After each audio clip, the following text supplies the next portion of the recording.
Hey there. Before we begin, you should be in a position that is comfortable to you, and you can let us know in the comments where in the world you are and what is the current time for you. Samhain, the ancient Celtic festival marking the transition from harvest to the dark days of winter, is the granddaddy of Halloween. But before you conjure up images of smiling druids prancing in a meadow, let's peel back the layers of romanticized folklore to reveal something a bit grittier. Picture, if you will, the Celtic New Year on October 31st, not just a night of cosy fireside tales, but a time when the boundary between our world and the other world got as thin as a hipster's moustache. It was a festival of agricultural significance, sure, but also one where the Celts believed spirits roamed the land, and not all of them were looking for a chat. Now, let's talk about those druids. Often painted with the brush of mystery and mysticism, these guys were less about waving wands and more about the practicalities of survival. The druids, the intellectual elites of their time, were the ones who kept the calendar ticking and the rituals rolling. They were like the ancient world's version of a Swiss army knife, priests, judges and advisors all rolled into one. But instead of pulling a rabbit out of a hat, they were more likely to pull a cow out of a field, and not for a petting session. Yep, livestock sacrifices were a thing. Forget the Hollywood sheen. The reality was a bit more Game of Throneses than Harry Potter. The Celts believed that animal offerings could appease the gods and ensure a bountiful harvest next year. So, while you may have heard legends of druids conjuring magical spells, they were often knee-deep in mud, making sure the community had enough to eat through the winter. The Samhain rituals were a blend of the sacred and the practical. And this wasn't just about spiritual well-being, it was economic survival wrapped up in religious garb. And then there's the idea of the thinning veil. During Samhain, the Celts believed that the veil between the living and the other world was as flimsy as a politician's promise. Spirits could cross over, some friendly, some decidedly less so. It wasn't all Casper. Think more along the lines of your grumpy great-uncle coming back to tell you off about your life choices. To keep these wandering souls at bay, people would light bonfires and carve faces into turnips. Yes, turnips, not pumpkins. Pumpkins are a new world crop, and they weren't rolling around Europe back then. So next time you're carving a jack-o'-lantern, spare a thought for the humble turnip, the original face of Samhain. The festival was a time to reflect on the past year and prepare for the cold months ahead. But it wasn't all doom and gloom. There was feasting, storytelling, and a fair bit of booze, because what's a festival without a bit of fermented fun? It was a community affair, a chance to come together and face the unknown together, spirits and all. Samhain was the Celtic New Year, a time for both endings and beginnings. While today's Halloween is more about candy and costumes, the echoes of Samhain resonate through the centuries. It was a festival that acknowledged the harsh realities of life and death, celebrated the harvest, and danced with spirits. So next time you're out trick-or-treating, remember that you're walking in the footsteps of ancient Celts who gathered around fires, told stories of old, and maybe, just maybe, felt a spectral chill on the back of their necks. Now, let's shift gears from the ethereal to the economic. Samhain wasn't just a supernatural shindig, it was also the ancient Celts' fiscal year-end review, complete with spreadsheets of grain and livestock instead of Excel charts. As the leaves turned and the days grew shorter, the Celts faced the stark reality of winter. An unforgiving ice queen who didn't care if you were short on supplies. The transition from harvest to winter was less a gentle glide and more of a cliff dive. By the time Samhain rolled around, every Celtic household knew it was crunch time. The harvest was in, and it was audit season for your pantry. You had to ensure that every grain of barley and oat was counted because, come February, when the snowdrifts were shoulder high, you couldn't just pop down to the local market for a restock. This was do or die, folks, and the Celts were nothing if not pragmatic about their survival. Economic realities meant that livestock culling was the order of the day, or rather, the season. It's a bit grim, but necessary. The Celts couldn't afford to carry a herd of freeloading cattle through the winter, especially when feed was as scarce as a unicorn sighting. So, they culled the weaker animals, turning them into a winter's worth of meat and hides. Think of it as an ancient version of Black Friday, but with fewer discounts and more life or death decisions. This might sound brutal, but it was the kind of harsh pragmatism that keeps a society going. The Celts understood that if you wanted to enjoy the spring blooms, you had to make it through the winter first. And as the bonfires of Samhain flickered against the night, The smoke carried a bittersweet reminder of what was lost and what had to be done to ensure survival. It was a time of communal gatherings, sure, but also a stark acknowledgement of the challenges ahead. Yet, amidst this grim practicality, Samhain was still a time to party, like it was 999 BC. These gatherings were the ancient world's way of boosting morale and solidifying social bonds. They sang, they danced, and they drank. Oh, how they drank. Because if you were going to face the long, dark winter, you might as well do it with a bit of warmth in your belly and a song in your heart. The Celts knew the value of a good story and a strong community, and Samhain was the perfect excuse to indulge in both. But let's not get too misty-eyed about this ancient festival. The economic backdrop was as bleak as a washed-out watercolour. The winter months loomed large, and with them came the fear of famine and disease. The communal gatherings weren't just about merriment, they were also strategic. These were opportunities to share resources, to plan, and to ensure that everyone had a shot at making it through to spring. It was an unspoken pact of mutual survival, born out of necessity. So, while the legends of Samhain may paint a picture of mystical rituals and ghostly visits, the reality was a blend of celebration and cold, hard economics. It was a time to honour the past, to acknowledge the present, and to prepare for the future, a future that was as uncertain as the winter skies. The Celts were realists, and their festivals reflected that. They understood that life was a cycle of feast and famine, light and dark, joy and sorrow, and Samhain was their way of embracing it all with open arms and a healthy dose of pragmatism. As the bonfires burned bright against the chill of the night, the Celts gathered close, sharing stories of old and dreams of what might come. It was a time for reflection, for looking back at the year that was, and for daring to hope for the year ahead. And in that dance of shadows and light, they found a way to make peace with the world, and perhaps with themselves. The Celts, in their wisdom, knew that making peace with the world sometimes required a little help from the supernatural. Enter Samhain's spiritual side, a heady mix of bonfires, divination, and enough mystical intrigue to make even the most cynical modern-day Ghostbuster raise an eyebrow. Let's start with the bonfires, which weren't just massive pyrotechnic displays to ward off the impending cold. Nah, these fires were the ancient equivalent of a community newsletter, blazing with significance, not just heat. First off, bonfires served as a giant cosmic reset button. As the fires roared, they symbolically burned away the old year's dregs, making way for new beginnings. Talk about a dramatic way to say goodbye to your 52-week baggage. Communities would gather around these towering infernos, each family taking a flame back to their hearth as a way to spiritually cleanse their homes. And let's not forget the practical benefit. These bonfires were the frontline defense against pests. Nothing says, "Not in my backyard," quite like a pillar of fire. It's like bug spray, but with more spectacle and less chemical aftertaste. Now, while the bonfire's smoke wafted into the starry skies, the Celts didn't just stand around roasting marshmallows. No, they were busy peering into the unknown with a spot of divination. Whether it was reading the future in the embers or deciphering omens in the flickering shadows, divination was as crucial to Samhain as the turkey is to Thanksgiving. Druids, the rock stars of the mystical world, would lead these rituals, interpreting signs and offering glimpses into the future. It was like having a psychic hotline, but with more robes and far fewer phone bills. But let's not get too carried away with the mysticism. Divination wasn't all crystal balls and star charts, it was also a practical tool for decision-making. Should the community plant more barley next season? Could the weather be trusted? Would the gods smile upon a certain marriage proposal? Divination helped answer these questions, guiding the Celts through life's uncertainties. It was a spiritual GPS, giving directions when the path ahead was shrouded in fog, both metaphorically and meteorologically. While the fires crackled and the druids waxed prophetic, the landscape teemed with tales of fairies and spirits. These weren't your garden variety sprites with gossamer wings and pixie dust. Celtic fairies had more in common with the men in black than Tinker Bell. Think capricious and elusive, with a penchant for mischief and perhaps a touch of malice.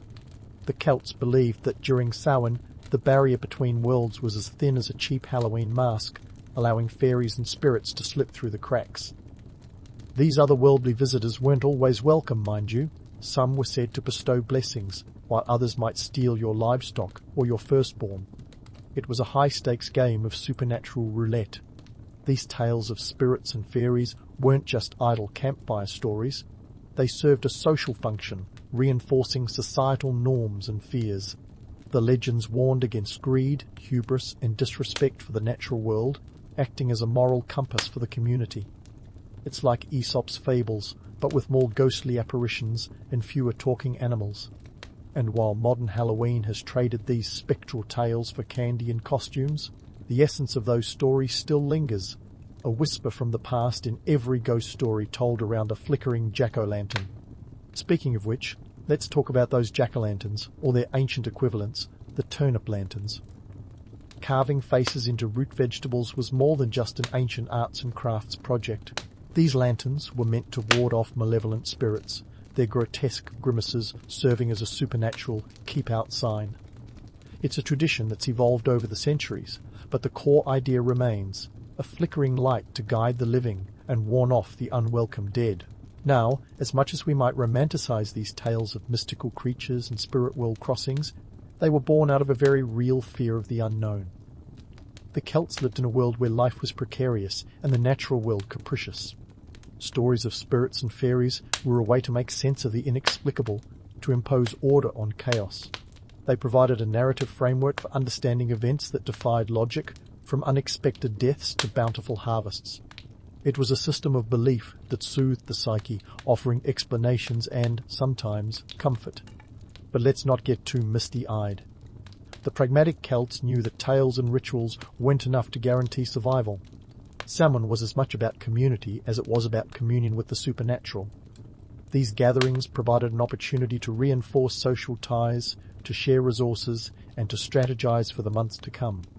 The bonfires, divination, and tales of spirits were the cultural glue that bound the community together, ensuring that everyone pulled through the winter intact. As the smoke from the bonfires drifted into the night, carrying with it the hopes and fears of the gathered Celts, the festival of Samhain stood as a testament to the resilience of the human spirit. It was a celebration of life, a confrontation with death, and a reminder that in the dance between the two, community and belief could light the darkest of nights. And while the legends have evolved and the rituals have changed, the essence of Samhain, the mingling of fear and hope, of death and rebirth, remains as timeless as the stars above. As the smoke from those ancient bonfires faded into the ether, it's time to dive into the next chapter of Samhain's journey through history. Because, let's face it, nothing stays untouched by time, or by the Romans for that matter. When the Romans turned up with their togas and a penchant for empire building, things started to change. The Romans were like the original cultural magpies, borrowing and rebranding local customs wherever they went.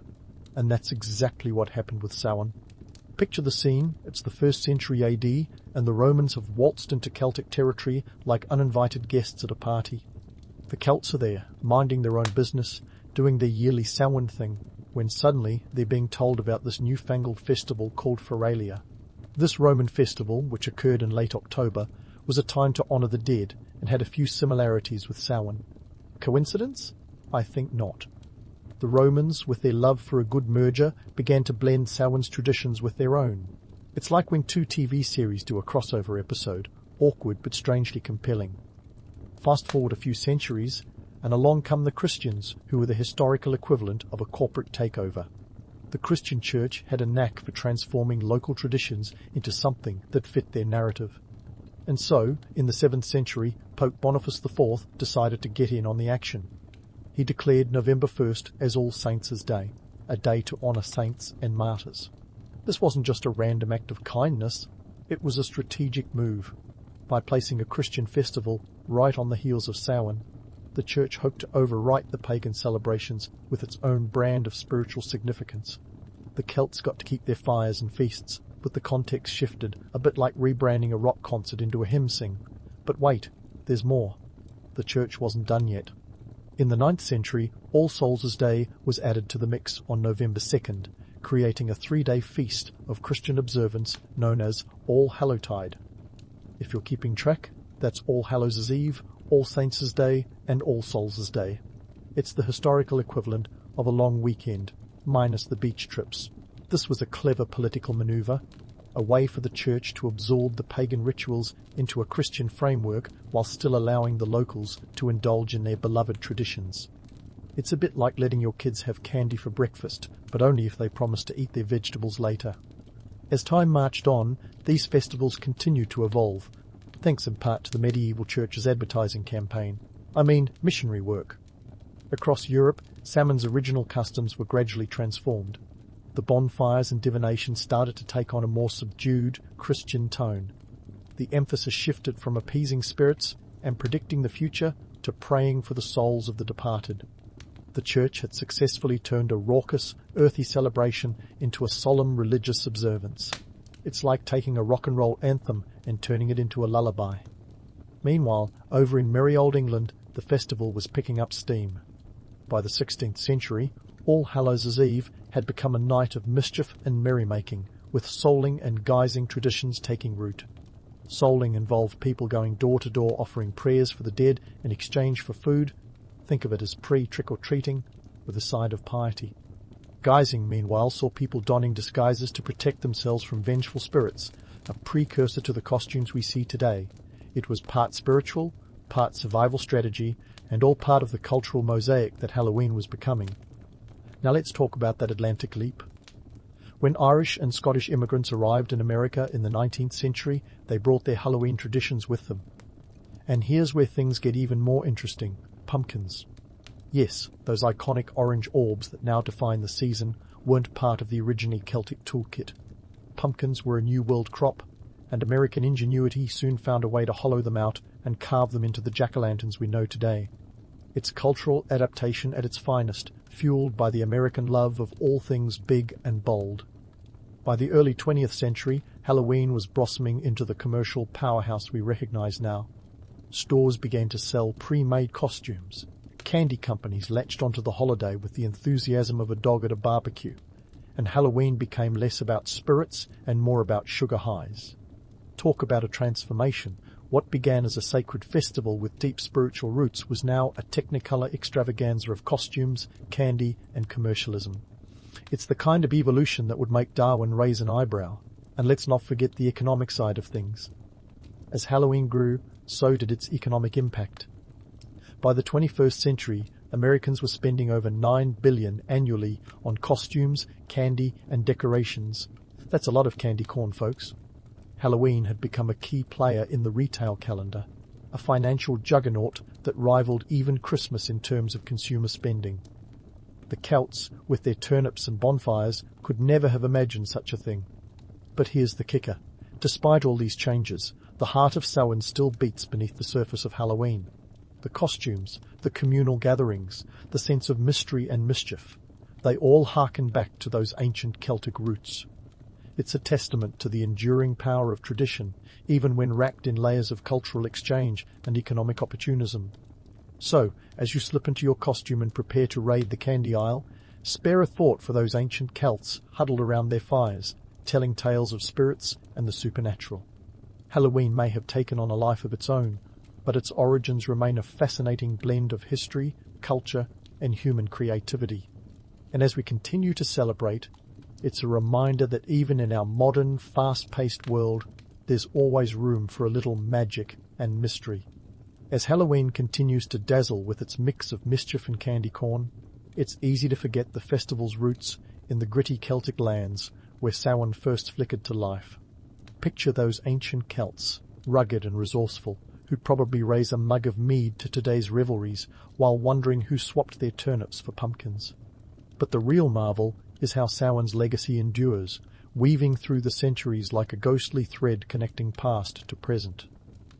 Now, let's talk misconceptions. Samhain often gets the Hollywood treatment, all misty moors and ethereal spectres, but the truth was a touch more down to earth. Forget the idea of druids as mystical wizards with flowing robes. They were more like community leaders, juggling roles from legal advisors to spiritual guides. And while animal sacrifices sound like something out of a horror movie, they were practical measures for survival insurance policies against famine wrapped in ritual. But myths have a way of sticking around, don't they? They add a certain allure, a romantic gloss that's hard to resist. Hollywood loves to paint Samhain as a time of dark enchantment. And while the veil between worlds might have been as flimsy as a politician's promise, the real magic was in the community, in the shared stories and survival strategies that kept them going when the nights grew long and the food scarce. Fast forward to today, and Samhain's influence is global. Halloween, with its costumes and candy, is celebrated from Sydney to Sao Paulo, proving that a good party knows no borders. In the US, Halloween spending hits around $9 billion annually, with Americans buying enough candy to circle the globe twice. That's a sugar rush of epic proportions, folks. But beneath the commercial glitter lies a deeper cultural exchange, a testament to how traditions adapt and endure. And let's not forget the economic engine driving this holiday. Retailers see Halloween as a cash cow, second only to Christmas in terms of consumer spending. Costume sales alone rake in over $3 billion, with everything from superheroes to the latest pop culture icons filling store shelves. It's like a sartorial hall of fame, with each costume telling its own story of cultural relevance. Yet, despite the commercial veneer, Halloween retains echoes of its ancient past. The costumes, the communal gatherings, the sense of mystery, they all harken back to those Celtic nights around the bonfire. It's a reminder that even in our tech-driven world, we crave stories that connect us to something bigger, something timeless. Samhain's legacy is a blend of fact and folklore, a narrative tapestry that continues to captivate. Part of Halloween's charm lies in its ability to evolve while holding onto its roots. The festival has become a cultural chameleon, adapting to the whims of time and place. In Mexico, Dia de los Muertos, or Day of the Dead, coincides with Halloween, blending indigenous traditions with Catholic influences to honor deceased loved ones with vibrant altars and offerings. It's a celebration of life and death, a nod to the dualities that Samhain embraced centuries ago. In Ireland, where it all began, Halloween is celebrated with traditional bonfires and parades, a nod to Samhain's origins. There's a sense of coming full circle, of honoring the past while embracing the present. It's a reminder that while the details may change, the essence remains, a celebration of life's mysteries, of the thin line between the known and the unknown. And let's not forget the storytelling. From ghost tales to urban legends, Halloween is a time to indulge in the art of the narrative. It's a tradition as old as humanity itself, a way to make sense of the world and share in its wonders and fears. The Celts knew the power of a good story, and so do we. In a world where fact often blurs with fiction, Halloween stands as a testament to the enduring power of narrative. But maybe the most remarkable thing about Samhain's legacy is its universality. In a time when cultural differences can feel like walls, Halloween is a bridge, a shared experience that transcends borders and beliefs. It's a night where the past whispers to the present, where ancient traditions mingle with modern customs in a dance as timeless as the stars. Samhain's spirit lives on, a reminder that in our quest for understanding, we are all connected by the stories we tell and the celebrations we share. So, as the candles flicker in carved pumpkins and children roam the streets in costume, let's raise a toast to Samhain, a festival that has travelled through time, morphing and mingling, yet always holding on to the essence of what it means to be human. It's a celebration of light and shadow, of life and death, of the stories that bind us and the mysteries that beckon us forward. Here's to Samhain and to the magic that keeps it alive in every ghostly tale and jack-o'-lantern grin. Ever wonder how a modest North African trading post transformed into a maritime juggernaut that made Rome sweat more than a gladiator under the midday sun? Welcome to the tale of Carthage, where necessity bred innovation, and the Mediterranean became their personal shipping lane. But before you start picturing Carthaginian admirals in capes swooping over the seas, let's dial back the drama and unpack the how and why of this naval brilliance. Carthage, sitting pretty on the coast of modern-day Tunisia, didn't start as the top dog of the sea. Founded by Phoenician settlers around 814 BCE, because everyone knows nothing says, let's settle down. Like the 9th century Mediterranean, the city was more of a commercial hub than a war machine. The Phoenicians, those crafty traders from the region of present-day Lebanon, were the Elon Musks of ancient maritime commerce. Their goods were like the must-have tech of the ancient world, and Carthage was their west coast office, if you catch my drift. Now, Carthage's rise to naval power wasn't a splashy overnight success. Forget those myths about instant naval dominance. This was a steady climb, driven by a cocktail of economic savvy and geopolitical necessity. You see, the Mediterranean was the ancient world's Silk Road, and Carthage was that savvy roadside diner that knew how to cater to hungry travellers. The city realized early on that a robust navy was their ticket to controlling trade routes. Think of it as the ancient equivalent of having a killer distribution network for your e-commerce empire. By the 6th century BCE, Carthage was flexing its maritime muscles not just with a fleet, but with fleets. We're talking hundreds of ships, not just a few fancy yachts. And these weren't your average wooden tubs destined to end up as driftwood. Carthaginian ships were sleek and powerful, engineered for both speed and durability, like the Ferraris of the sea, minus the hubcaps and the four-wheel drive. But let's not get too misty-eyed about their naval prowess. Carthage's rise wasn't just about ingenuity, it was about survival. They were sandwiched between the Greeks to the east and those ever-pesky Romans to the north, both of whom had a habit of eyeing Carthage like a turkey at Thanksgiving. So, Carthage did what any savvy state would do. They built a navy that could do the talking for them. And by talking, I mean blockading, raiding, and ensuring their trade routes were as secure as a bank vault. The Carthaginians weren't just building ships, they were crafting a maritime empire. In the city itself, shipyards buzzed with activity. Workers hammered away day and night. Think of it as the ancient version of a 24-hour assembly line, minus the OSHA regulations. Lumber was sourced from their colonies across the Mediterranean because, let's face it, Carthage wasn't exactly surrounded by lush forests.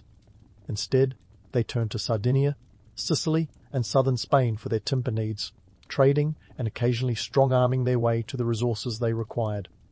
And here's a juicy tidbit for you. Carthage's shipyards were so efficient that they could churn out a warship in just a few months. That's right, the ancients were no slouches when it came to project timelines. This production capability wasn't just impressive, it was crucial for maintaining their naval dominance. They could replace losses quickly, adapt to new threats, and even test out new ship designs when the occasion called for it. But the Carthaginians were not just about quantity, they were all about quality. Their ships were innovations in naval architecture. The bireme, a sleek galley powered by 2 rows of oarsmen, was their bread and butter, swift and deadly in the right hands. And then there was the quinquereme, the juggernaut of the ancient seas, which packed a punch with its formidable ramming prow, capable of smashing enemy vessels like a battering ram through drywall. Yet all this naval superiority wasn't just for show. It was a tool, a means to an end, and that end was economic dominance. Carthage's navy ensured that their trading vessels could move freely, transporting goods like Tyrian purple dye, glass, and precious metals across vast distances. We're talking trade routes that stretched from the Iberian Peninsula to the Levant, with Carthage pulling the strings like a puppeteer with a penchant for profit. In the grand tapestry of history, Carthage's ascent was not just about the power of their fleet, but about the shrewdness of their strategy. They knew that a powerful navy was essential, not just for protection, but for prosperity. It allowed them to project power, secure allies, and intimidate rivals, all while turning a tidy profit. And let's not forget, this was a time when the Mediterranean was essentially the world's biggest and busiest freeway, and Carthage was the toll collector making sure everyone paid their dues. As we sail through this tale of maritime might, remember that the story of Carthage is more than just ships and battles. It's a testament to the power of innovation and adaptability. They didn't just wake up one day as the rulers of the waves, they built it, piece by piece, plank by plank, with a savvy that would make even the most seasoned CEO nod in approval. In the end, Carthage's rise to naval power was a masterclass in turning adversity into opportunity, a lesson in leveraging geography, resources, and a bit of good old-fashioned grit to carve out a place in the annals of history. So, as we continue to explore the saga of Carthage, remember that behind every mighty fleet lies a story of ambition and audacity, a reminder that sometimes, to rule the waves, you have to start with just a ripple. As the Carthaginian fleet grew in prowess and numbers, the secret sauce lay not in mystical seafaring wizardry, but in the gritty, sweat-soaked reality of ancient shipbuilding. Let's dive into the very heart of this maritime machine, where the romance of the sea gives way to the practicalities of wood, manpower, and some serious ancient engineering chops. Back in Carthage, building a ship wasn't just a weekend DIY project. We're talking about a full-scale operation, akin to running a shipyard with the efficiency of a tech startup and the hustle of a Wall Street trading floor. The Carthaginians were the Jeff Bezos of the ancient world, except their prime service involved a quinquereme arriving to blockade your port. Now, let's talk numbers. A typical Carthaginian ship, like the aforementioned quinquereme, required upwards of 90 tons of timber. That's a forest on water more than a ship. And where did all this wood come from? Not the backyard, that's for sure. Carthage had to import most of its timber from places like Sardinia and Sicily, trading for some, while others were acquired with the aggressive negotiation tactics Carthage was known for. Picture a Carthaginian merchant saying, "Nice forest you got there, shame if something happened to it." But it wasn't just about sourcing materials. The craftsmanship required was a whole other kettle of fish. Carthaginian shipbuilders were the unsung heroes of this tale, the Michelangelos of maritime architecture. They employed techniques like mortise and tenon joints to fit planks together, a method that was cutting edge for its time. Imagine assembling a giant floating jigsaw puzzle without instructions, and you'll get the idea. And let's not forget the cost. Building a quinquereme didn't come cheap. It was the ancient equivalent of buying a small fleet of Teslas. The estimated cost of constructing one of these beauties could run into the talent, a silver talent equating to about 26 kilograms of silver, which in today's money could set you back a cool 100 grand or more. That's no pocket change, even for a city as affluent as Carthage. Of course, once the ship was built, you needed people to run it. A quinquereme required a crew of around 300 men, including 270 rowers and 30 marines. Now, if you're picturing these guys as tanned, muscular heroes straight out of a Hollywood blockbuster, think again. The reality was far more sobering. Many of these rowers were slaves or low-paid freemen, bound to their oars under the scorching sun, their dreams of glory crushed under the relentless rhythm of rowing. Life on board was no luxury cruise. Conditions were cramped, hygiene was a joke, and the diet consisted mostly of barley gruel and dried fish. If you were lucky, you might score some olive oil for flavour. But hey, at least you got a front row seat to history, right? And let's not forget the added adrenaline rush of sea battles, where every engagement was potentially your last. Yet, despite these tough realities, the myth of the romantic seafaring life persisted. Why? Because the allure of the open sea, the thrill of naval combat, and the promise of plunder were more enticing than a desk job back home. Plus, the possibility of upward mobility, becoming a respected officer, or earning a share of the spoils, was enough to keep many dreaming. However, the romance was only one side of the coin. The flip side was filled with the harsh economic and political realities that drove Carthage's naval ambitions. They didn't build ships just to look pretty on the water. These vessels were economic engines, securing trade routes and projecting power across the Mediterranean. It was naval dominance with a bottom line. Carthage's strategic location made it a vital hub in the ancient trade network, a crossroads of commerce where east met west. Controlling the sea lanes meant controlling the flow of goods like metals from Spain, grain from Sicily, and the ever-luxurious Tyrian purple dye. It was a high-stakes game of maritime monopoly, and Carthage played it with all the cunning of a seasoned poker player. But let's not get carried away by the grandeur. The reality of Carthaginian shipbuilding and seafaring was as gritty as it was glorious. Behind every triumph at sea was a story of sweat, toil, and sometimes tragedy. It was a testament to human ingenuity and resilience, a reminder that behind every legendary fleet were the everyday lives and struggles of those who made it possible. As Carthage continued to expand its maritime empire, the world watched, and Rome grew increasingly uneasy. The stage was set for one of history's greatest rivalries, a clash of titans that would eventually decide the fate of the Mediterranean. But that's a story for another time. For now, let's leave the Carthaginians to their shipbuilding and seafaring, their dreams of empire floating on the waves of history. Stay tuned, as we'll soon dive deeper into the next chapter of this epic saga, exploring how Carthage's naval power would eventually lead them into conflict with the burgeoning Roman Republic. The stakes were about to get higher, and the seas a whole lot stormier. The stage is set, and Carthage is about to face off against Rome in a Mediterranean showdown that would make a WWE main event look like a friendly game of checkers.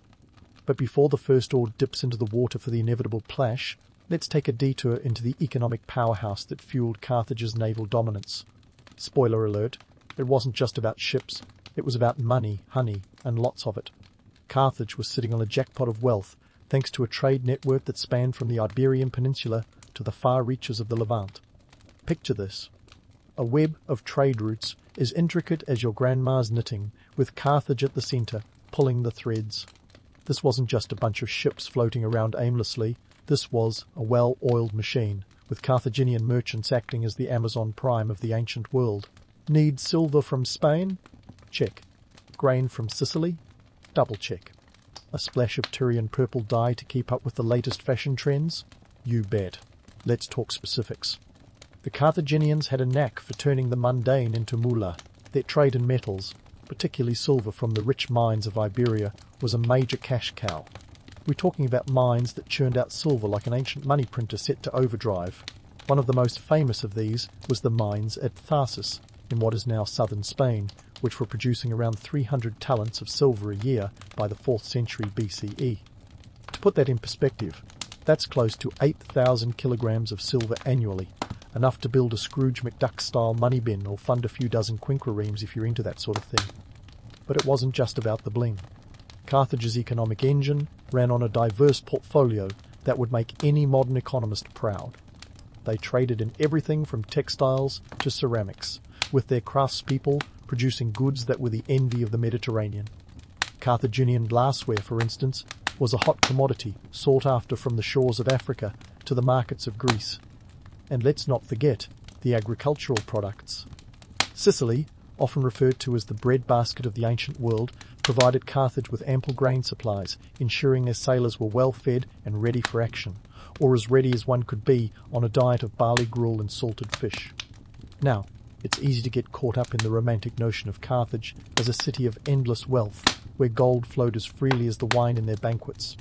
But let's splash a little cold water on that fantasy, shall we? The reality was a bit more complex. Sure, Carthage was wealthy, but maintaining that wealth was a constant juggling act. They had to balance the demands of trade with the costs of empire building.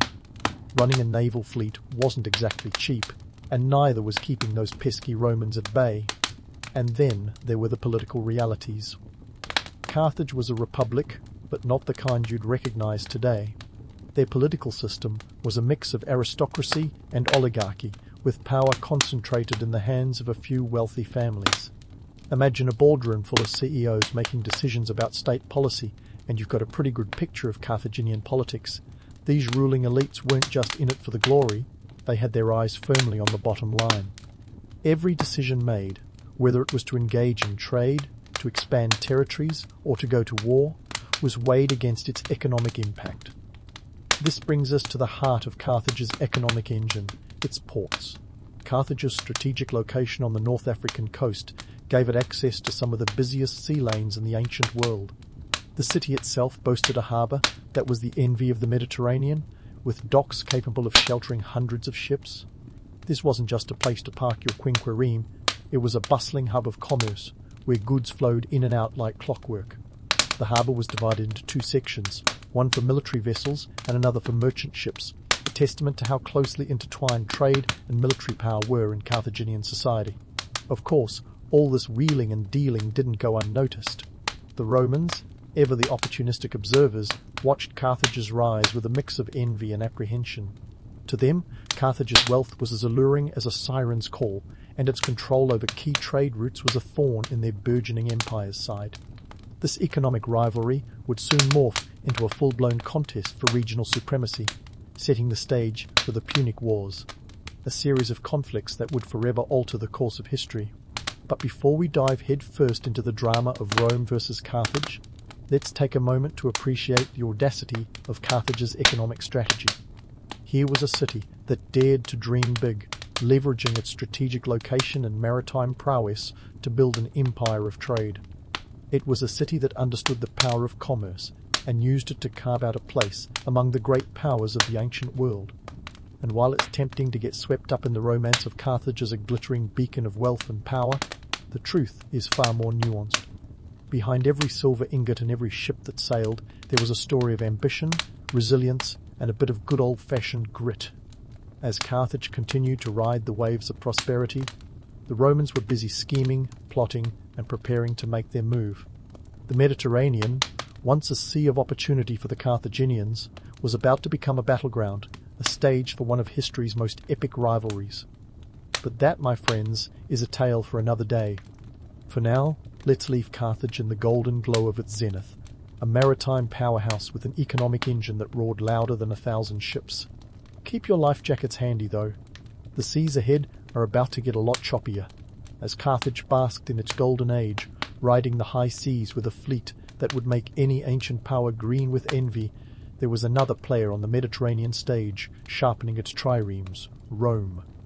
Ah, Rome, the up-and-coming republic with a chip on its shoulder and a burning desire to prove itself. And when Rome looked across the water at Carthage, it saw not just a rival, but a challenge to its own ambitions. So, how did these two titans end up in a maritime showdown that makes the Battle of Helm's Deep look like a squabble over the last slice of pizza? Let's set sail into the choppy waters of the First Punic War, where strategy met chaos, and the stakes were as high as a Roman senator's toga. The year was 264 BCE, and the island of Sicily was the Mediterranean's hottest real estate, not just because of its strategic location, but because whoever controlled it could effectively control trade in the region. Sicily was the ancient equivalent of owning Park Place and Boardwalk in Monopoly, and both Rome and Carthage wanted to plant their flags there. Cue the inevitable clash. Now, it's tempting to picture the Romans and Carthaginians as seasoned naval strategists, poring over maps and planning their every move with the precision of a chess grandmaster. But the reality was a bit more slapdash. You see, Rome wasn't exactly known for its naval prowess at this point. Their armies were legendary, sure, but their navy, more like a work in progress. In fact, when Rome decided to build a fleet to take on Carthage, they had to start from scratch. Legend has it they reverse-engineered a Carthaginian ship that washed ashore, a bit like finding an iPhone in the wilderness and deciding to build a tech empire. Within 2 months, Rome cranked out a fleet of nearly 100 quinqueremes. Talk about a crash course in shipbuilding. With their new fleet, Rome set sail. But they didn't just rely on brute force. Oh no, the Romans had a trick up their toga sleeves, the corvus. This ingenious device was essentially a boarding plank, with a spike on the end. Picture a giant bird's beak ready to clamp down on an enemy ship, allowing Roman soldiers to board and transform sea battles into land battles, where they were unbeatable. It's a classic case of playing to your strengths, and it worked like a charm. The First Punic War saw several key battles, with the Battle of Mylae in 260 BCE being a standout moment. It was here that the Romans, led by Gaius Duilius, scored their first significant naval victory against the Carthaginians. The corvus proved its worth, and Roman marines swarmed Carthaginian ships like ants at a picnic. Duilius returned to Rome a hero, celebrated with triumphs and even a column in his honour, because nothing says, "I conquered the seas," quite like a massive stone structure. But the war wasn't all smooth sailing. Rome's newfound naval prowess was as inconsistent as a Wi-Fi signal in a basement. The Battle of Cape Ecnomus in 256 BCE was a massive engagement with hundreds of ships on both sides. It was one of the largest naval battles in history, and after a brutal slugfest, Rome emerged victorious. Yet, their luck was as fickle as the Mediterranean weather. Storms wreaked havoc on their fleets, and logistical challenges turned what should have been victories into costly setbacks. And let's not forget the Carthaginians weren't just sitting back, sipping wine, and watching their ships sink. They had their own strategies and, more importantly, a formidable commander, Hamilcar Barca. This guy was the Clint Eastwood of Carthaginian generals, tough, resourceful, and not one to back down. He led daring raids and employed guerrilla tactics that kept the Romans on their toes. But here's the kicker. The war dragged on for over 2 decades. By the time peace was finally declared in 241 BCE, both sides were exhausted, and the toll was staggering. Rome had lost over 700 ships, while Carthage's losses were equally crippling. It was a drawn-out slugfest that drained both coffers and manpower. So, who came out on top? Rome, by a nose. They managed to secure Sicily, forcing Carthage to retreat with a hefty indemnity to boot. It was a bitter pill for the Carthaginians to swallow, and while Rome celebrated its hard-won victory, Carthage licked its wounds and plotted its next move. Now, if you think this was the end of Carthage's naval ambitions, think again. The First Punic War was just the opening act. Carthage, ever the resilient underdog, was already gearing up for round 2. Enter Hannibal Barca, Hamilcar's son, who would soon become Rome's worst nightmare. But let's not get ahead of ourselves. The seas of the Mediterranean were still shrouded in tension, and Rome's victory was far from secure. As the dust settled, both powers knew the peace was merely a pause in their epic rivalry, a rivalry that would eventually lead to the Second Punic War and the legendary battles that came with it. So, there you have it. The First Punic War was a clash of titans, full of strategic blunders, epic battles, and enough political spin to rival a modern election campaign. It was a testament to human ambition, ingenuity, and the often messy reality of war. And while the Romans may have had the last laugh this time, the Carthaginians were far from defeated. They were down, but not out, ready to rise like a phoenix from the ashes and take another stab at destiny. Stay tuned, because the saga of Carthage and Rome is far from over. The Mediterranean has seen its fair share of battles, but the seas are still restless, and the winds of war are blowing once more. Keep your eyes on the horizon, for the next chapter promises to be even more tumultuous. As the dust settled on the First Punic War, one thing was clear: Rome had stepped into the spotlight. But Carthage wasn't ready to exit stage left just yet. The Mediterranean's waves still echoed with the promise of more drama. Carthage, licking its wounds and counting its losses, wasn't about to pack up its triremes and head home. Nope, it was more like, hold my amphora, we've got unfinished business. If you were betting on Carthage to wave the white flag, you'd be as wrong as a toga at a pool party.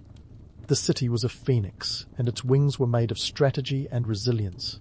But let's not get carried away with the poetry. The reality was grim.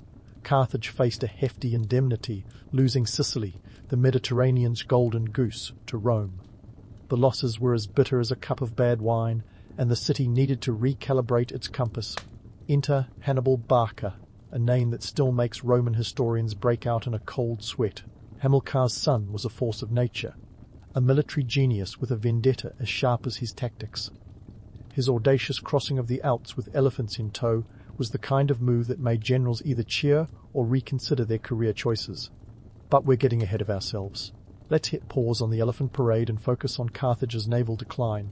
The decline of Carthaginian naval power was a tragic mix of poor decisions and bad luck, like mixing wine with vinegar.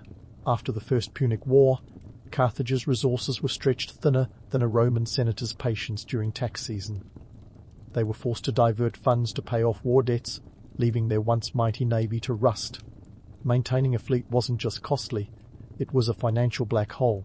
Picture trying to keep a luxury yacht afloat while your bank account screams for mercy. Meanwhile, Rome was on the up and up, expanding its naval capabilities like a teenager on a growth spurt. The Romans, ever the opportunists, learned from their Carthaginian foes, turning naval warfare into an art form. By the time the Second Punic War rolled around, Rome's navy was as polished as a freshly minted denarius.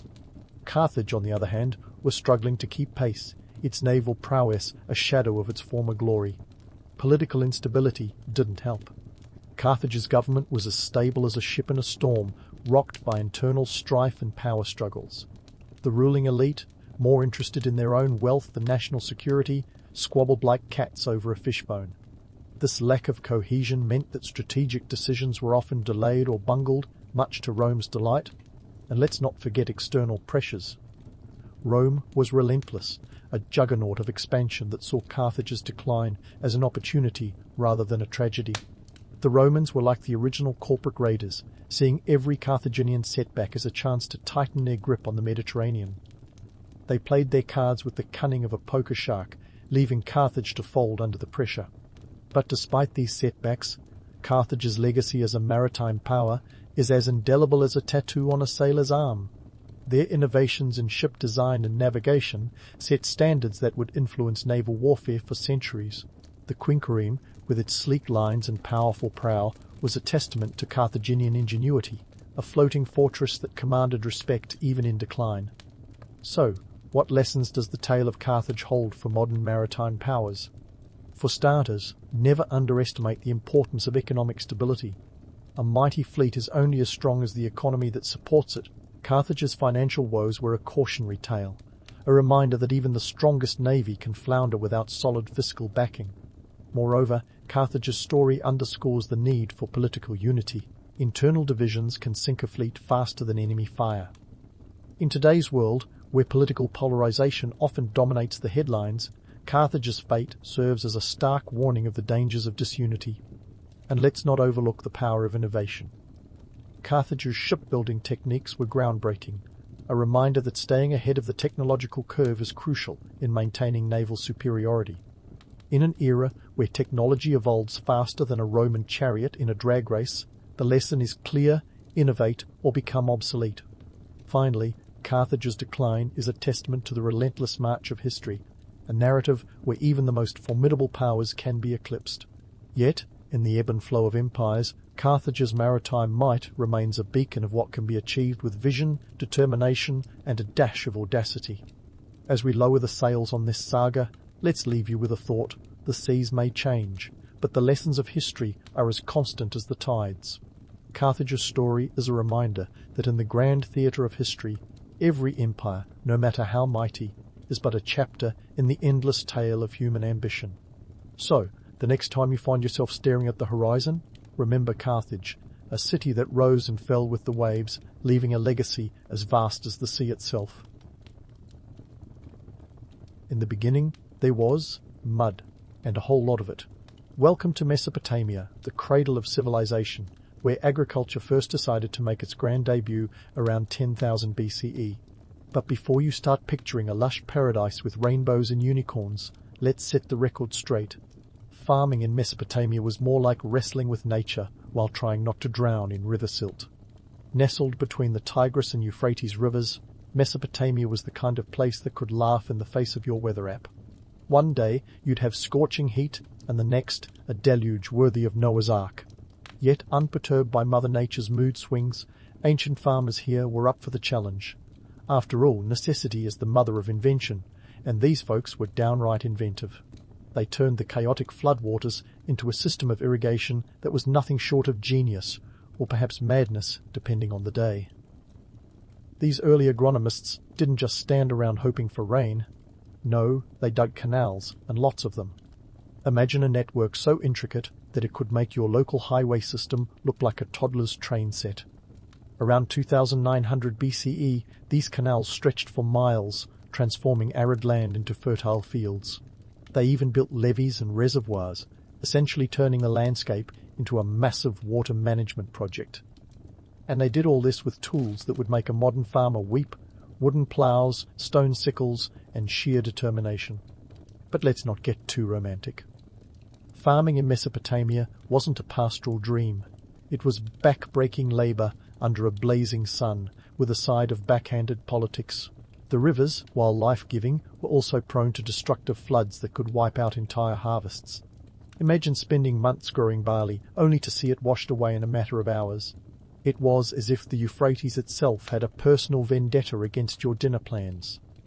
Then there's the myth of the Garden of Eden, a tale that paints Mesopotamia as a verdant utopia. It's a lovely story, but let's be real, this so-called paradise was less about frolicking in meadows and more about dodging snake bites while trying to grow enough food to survive. That's the gritty truth of ancient farming life. An eternal struggle against the elements, with survival, not serenity, as the ultimate goal. And speaking of snakes, let's slither into the realm of political intrigue. The control of water resources was the equivalent of holding the keys to the kingdom. Whoever managed the irrigation systems wielded significant power, often leading to rivalries and conflicts. It's no wonder that some of the first cities, like Uruk and Ur, sprang up here. These cities were born out of necessity, as centralized hubs to manage the complex web of canals and fields.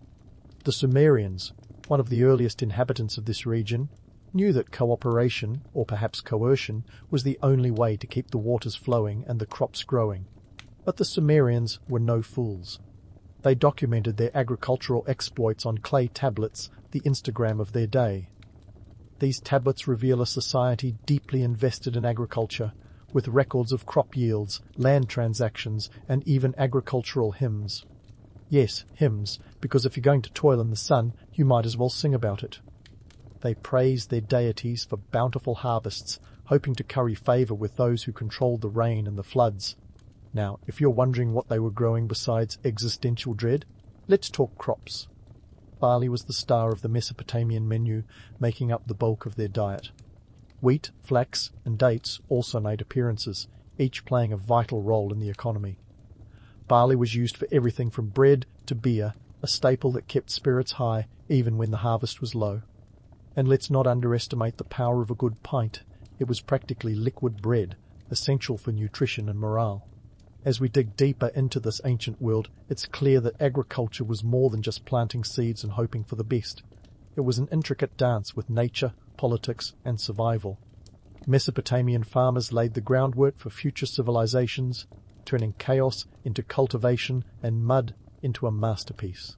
While the Garden of Eden might be a myth, the tenacity and ingenuity of those early farmers were very real, and their legacy, like the rivers themselves, continues to flow through history. But let's not get too ahead of ourselves with visions of beer-swilling farmers and harmonious hymn-singing. As the Sumerians figured out the secrets of turning muddy chaos into a smorgasbord of grains, the whole thing wasn't just a free-for-all farming fiesta. No, this was a well-oiled economic machine, as fine-tuned as a lyre in a palace musician's hands. We're talking crop rotation, animal domestication, and a little thing called surplus, which, spoiler alert, would eventually change the world. First up, crop rotation. Sounds like the title of a boring agricultural manual, but it was as crucial as knowing which side of the spear was pointy. The Sumerians didn't just plant barley until the fields gave up. They rotated crops, a practice that would make modern agri-scientists nod approvingly. This wasn't about being green-thumbed geniuses, it was about necessity. By alternating barley with legumes, they managed to keep the soil from turning into dust before their very eyes, a disaster that would have made any farmer cry into their beer. Speaking of which, barley was the Beyoncé of the grain world. It was indispensable, versatile, and always the star of the show. Bread and beer, sure, but it also served as currency. Yep, you heard that right. Barley was money before money was even a thing. Imagine paying your taxes in sacks of barley. It sounds charming until you realize the weight of those sacks and the logistics of dragging them to the tax collector. In a world without forklifts, that's no small feat. But it wasn't just about the plants. Our Mesopotamian friends also had a knack for animal husbandry. And no, that's not a reality TV show about marrying cows. Domesticated animals like sheep, goats, and cattle were the workhorses of the economy. They provided milk, wool, and meat, not to mention a bit of free labor. There was a symbiotic relationship between humans and animals that was as old as, well, the hills they grazed on. Now, here's where things start to get really interesting. Surplus production. Once they got the hang of this farming gig, they found themselves with more food than they could shake a barley stalk at. This surplus wasn't just a happy accident, it was the spark that lit the flame of trade, and with it, the birth of the first markets. Suddenly, food wasn't just about survival, it was about power, influence, and the ability to trade for goods that didn't grow in the backyard. This brings us to the myth of the barter system, a quaint idea that ancient folk simply swapped a goat for a sack of grain. Romantic, right? But the truth is, trading was as complex as a soap opera plotline. Sure, you might exchange goods directly, but often there was a middleman, a broker, or even a proto-banker involved. These traders were no naive peasants. They were shrewd, savvy, and sometimes downright cutthroat. The Mesopotamian market was less warm handshake, more strategic chess game. So, what did they trade? Well, along with the usual suspects like grains and livestock, there were textiles, pottery, and luxury goods like lapis lazuli, a blue gem that was the ancient equivalent of a Rolex. Even back then, people loved a bit of bling. These items made their way across trade routes that stretched as far as the Indus Valley and Egypt. Mesopotamian traders were the original globetrotters, minus the Instagram posts. And while we're on the subject of trade, let's not forget the role of scribes. These guys were the ancient world's accountants and lawyers rolled into one. They recorded transactions on clay tablets, ensuring that nobody got shortchanged. This wasn't just about keeping the peace. It was about maintaining a system that was as intricate as it was vital. A misstep in the records could mean the difference between profit and disaster. But, of course, it wasn't all smooth sailing. Rivalries between cities, disputes over water rights, and the occasional invasion kept everyone on their toes.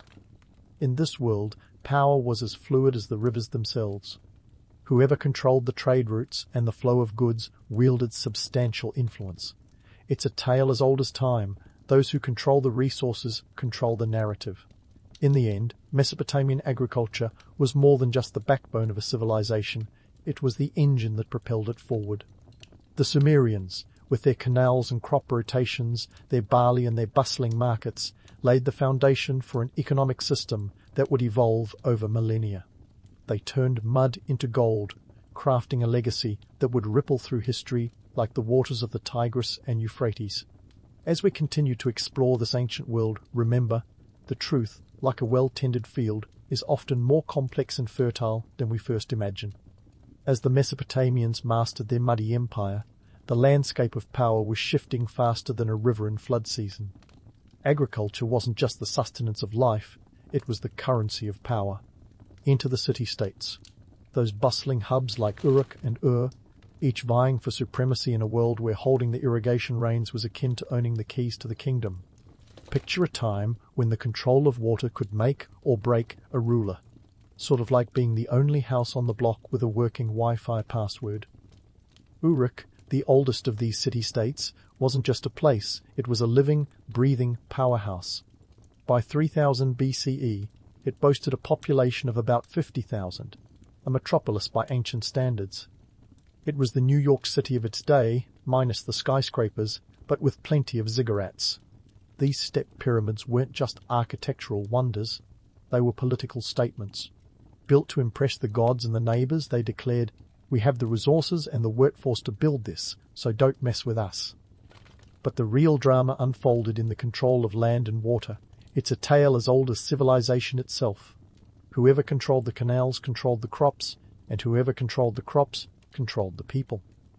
It was a political chess game where the pieces were made of mud and reeds. Land disputes were as common as complaints about the weather, with arguments over boundaries as heated as any modern-day neighborhood spat over a misplaced fence.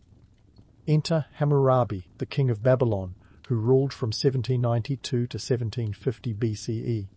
He's the guy who decided that enough was enough with the bickering, and that it was high time someone laid down the law, literally. The Code of Hammurabi, one of the oldest deciphered writings of significant length, was not just a list of laws, it was a blueprint for maintaining order in an agricultural society teetering on the edge of chaos. This wasn't Hammurabi's attempt at a feel-good manifesto. It was an intricate system designed to keep the wheels of the agrarian machine turning. The code is famous for its eye for an eye, justice, but let's not overlook its agricultural backbone. Laws outlined everything from rental agreements for fields to liabilities for neglecting dam maintenance. Yes, even in ancient times, you could be sued for not fixing a leak. Hammurabi understood that water was life, and his laws reflected that truth. They were the original terms and conditions, ensuring that everyone from the farmer to the trader played their part in keeping the system afloat. Now, about those land disputes. Imagine living next to someone who insists their fig tree is on your property. In Hammurabi's world, you'd better have some clay tablets to back up your claim. These disputes were not just about land, they were about power, social standing, and survival. In a place where a single harvest could mean the difference between feast and famine, land ownership was everything. And the Code of Hammurabi was there to referee, ensuring that the squabbles didn't escalate into full-blown wars. Speaking of wars, the Mesopotamian landscape was a constant battleground, with city-states waging wars over resources like water and fertile land. This wasn't just petty territorialism, it was survival of the fittest in its purest form. The Assyrians, Babylonians, and Sumerians all took turns at the top of the food chain, each trying to outmaneuver the other in a never-ending dance of dominance. And let's not forget the role of religion in all this.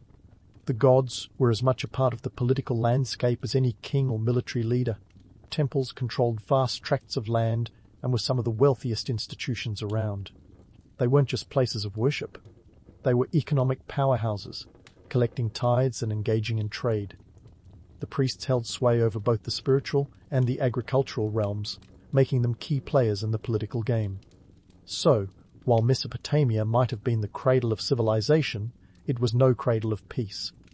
It was a dynamic, often tumultuous world where power was as fluid as the rivers themselves. Control of agriculture wasn't just about feeding the people, it was about feeding the political ambitions of those in power. As we delve deeper into this ancient world, remember that the story of Mesopotamia is not just about what was grown in the fields, but how those fields shaped the rise and fall of empires. Stay tuned, because we're just getting started on this epic journey through the fertile crescent of history. Now, while we're knee-deep in the fertile mud of Mesopotamia, let's take a breather from grand political machinations to look at the folks who actually made the whole system tick, the farmers themselves. And spoiler alert, this isn't the storybook version where everyone sings happily while sowing seeds. The reality, more like a constant battle against sunburn and scorpions. First, let's talk about the division of labor. It might sound like a snooze fest, but stick with me. In a society where agriculture was king, every pair of hands was a commodity, whether they were calloused from ploughing or dexterous from weaving. Men typically handled the heavy lifting, ploughing fields, herding animals, and digging canals. Meanwhile, women were often the unsung heroes of the domestic sphere, tending to gardens and brewing the all-important beer. Yes, that's right, beer. Because nothing says civilization, quite like a good brew after a hard day's work. But let's not get too misty-eyed about gender roles. The idyllic vision of a Mesopotamian couple working side by side is as much a myth as the idea that everyone had a pet goat named Baal. The reality was more like a rigid division of labor that often left women with the short end of the barley stalk. While men might take the credit for the fields, women were the backbone of the household economy, spinning wool and producing textiles that could be traded for goods. Their contribution was crucial, but it didn't exactly earn them a seat at the Council of Elders or a starring role in the local epic. And here's where the plot thickens. Just like a well-watered field can lead to a bumper crop, a successful agricultural system breeds something else entirely: social stratification. As farms produced surplus, not everyone needed to toil in the fields. Enter the specialists, artisans, traders, and the priestly class, who operated more in the realm of the divine than the dirt. These folks rose above the fray, quite literally, as they often lived in the ziggurats that towered over the cities like ancient skyscrapers. Now, about those priests. Picture them as the ultimate middlemen, mediators between the gods and the grain. In a society where the divine was just as real as the next flood, priests held significant power. They were the ones who decided when to sow and when to reap, based on celestial observations and a healthy dose of superstition. And they didn't work for free. Temple complexes were some of the largest landowners, collecting tithes and offerings that made them as wealthy as any king. Talk about divine right. But let's not pretend this system was a meritocracy. Power was as hereditary as a farmer's sunburn. The priestly class often hailed from the same families, ensuring that their hold on both spiritual and agricultural life was as firm as a well-tied sandal. This wasn't a society where a plucky young farmer could rise to prominence through sheer grit. Social mobility was about as likely as finding a snowstorm in the desert. And here's where we bust another myth, the egalitarian utopia. The romantic idea that everyone worked in harmony for the common good is about as true as a Sumerian soap opera. In reality, the surplus that agriculture brought led to hierarchies and power struggles. The wealthy controlled the land, leaving the poor to toil in fields they didn't own, under conditions they couldn't control. It's a tale as old as time. Those who have the resources write the rules. Speaking of writing, let's not forget the scribes. These ancient accountants were the ones who documented everything from crop yields to land transactions. Their clay tablets were the spreadsheets of the ancient world, ensuring that every bushel of barley was accounted for. The ability to read and write was a privilege, often reserved for the elite. In a world where knowledge was power, the scribes held the keys to the kingdom, or at least the granary. Now, let's take a moment to acknowledge the harsh realities of fieldwork. This wasn't the picturesque pastoral life of poets and dreamers. It was back-breaking labor under a searing sun, with the constant threat of floods, pests and disease. Farmers faced a brutal cycle of planting and harvesting, with little room for error. A single bad season could spell disaster, not just for a family, but for an entire community. It's no wonder that the Mesopotamians had a pantheon of gods dedicated to agriculture. When your livelihood depends on the whims of nature, a little divine intervention never hurts. But despite the challenges, the allure of agricultural success was undeniable. The ability to produce surplus changed everything, allowing for trade, urbanization, and the emergence of complex societies. It was the engine that drove civilization forward, even as it created new divisions and disparities. The story of Mesopotamian agriculture is one of both triumph and toil, a testament to human ingenuity and the relentless march of progress. As we continue to trace the muddy footprints of history, remember that the tale of Mesopotamia is far from over. The seeds of civilization were sown in the Fertile Crescent, but the harvest was more complex and more human than any simple story can capture. Stay tuned, because there's more to uncover in this ancient land of contradictions and conquests. As we continue our deep dive into the muddy waters of Mesopotamia, let's face it, the story of this ancient land is a cocktail of grit, ingenuity, and a sprinkle of divine intervention. Now, it's time to zoom out and see how these early agronomists didn't just plant seeds. They sowed the foundations of human civilization as we know it. If you've ever admired a tractor or cursed a traffic jam, you owe a nod to the Mesopotamians for their groundbreaking innovations like the plough and the wheel. First up, the plough. Forget your gleaming John Deere machinery. The Mesopotamian plough was a wooden marvel, probably cobbled together with more hope than precision. Yet this simple tool was revolutionary around 3000 BCE. It allowed farmers to till larger areas of land more efficiently, transforming backbreaking labour into, well, slightly less backbreaking labour. This innovation was the rocket fuel of the agricultural revolution, increasing productivity and enabling the cultivation of surplus food. Suddenly, entire communities could eat more than just the bare minimum, paving the way for urban centres and more complex societal structures. The plough may not look like much in a museum, but it was the Mesopotamian version of a smartphone, changing everything. And then there's the wheel. The wheel. A game changer that debuted around the same time. Although it wasn't invented for chariots or carts initially, its use in pottery and later in transportation revolutionized how goods were moved. Trade networks now extended their tentacles further than ever before, reaching as far as the Indus Valley and Egypt. You could say the wheel was the original catalyst for globalization, allowing cities to trade not just goods, but ideas. This was the dawn of cultural exchange, all thanks to a circular piece of wood. Yet, let's not get too misty-eyed about this ancient tech boom. The reality was that these innovations also set the stage for increased competition and resource hoarding. The more you could produce and trade, the more powerful you became, and the more likely you were to be the target of your neighbour's envy. This wasn't just friendly rivalry, it was a cutthroat race for dominance. The plough and the wheel didn't just facilitate progress, they also fueled conflict. Bigger harvests meant bigger armies, and bigger armies meant bigger ambitions. In a way, the seeds of empire were sown with each turn of the wheel and each furrow of the plough. Reflecting on these ancient marvels, it's clear that the Mesopotamians were the original disruptors, long before Silicon Valley made it cool. Their agricultural systems laid the groundwork for future empires, from the Egyptians to the Romans, each of whom took these innovations and put their own spin on them. The Nile might have been more predictable than the capricious Tigris and Euphrates, but it was the Mesopotamians who first dared to wrestle with nature and come out relatively unscathed.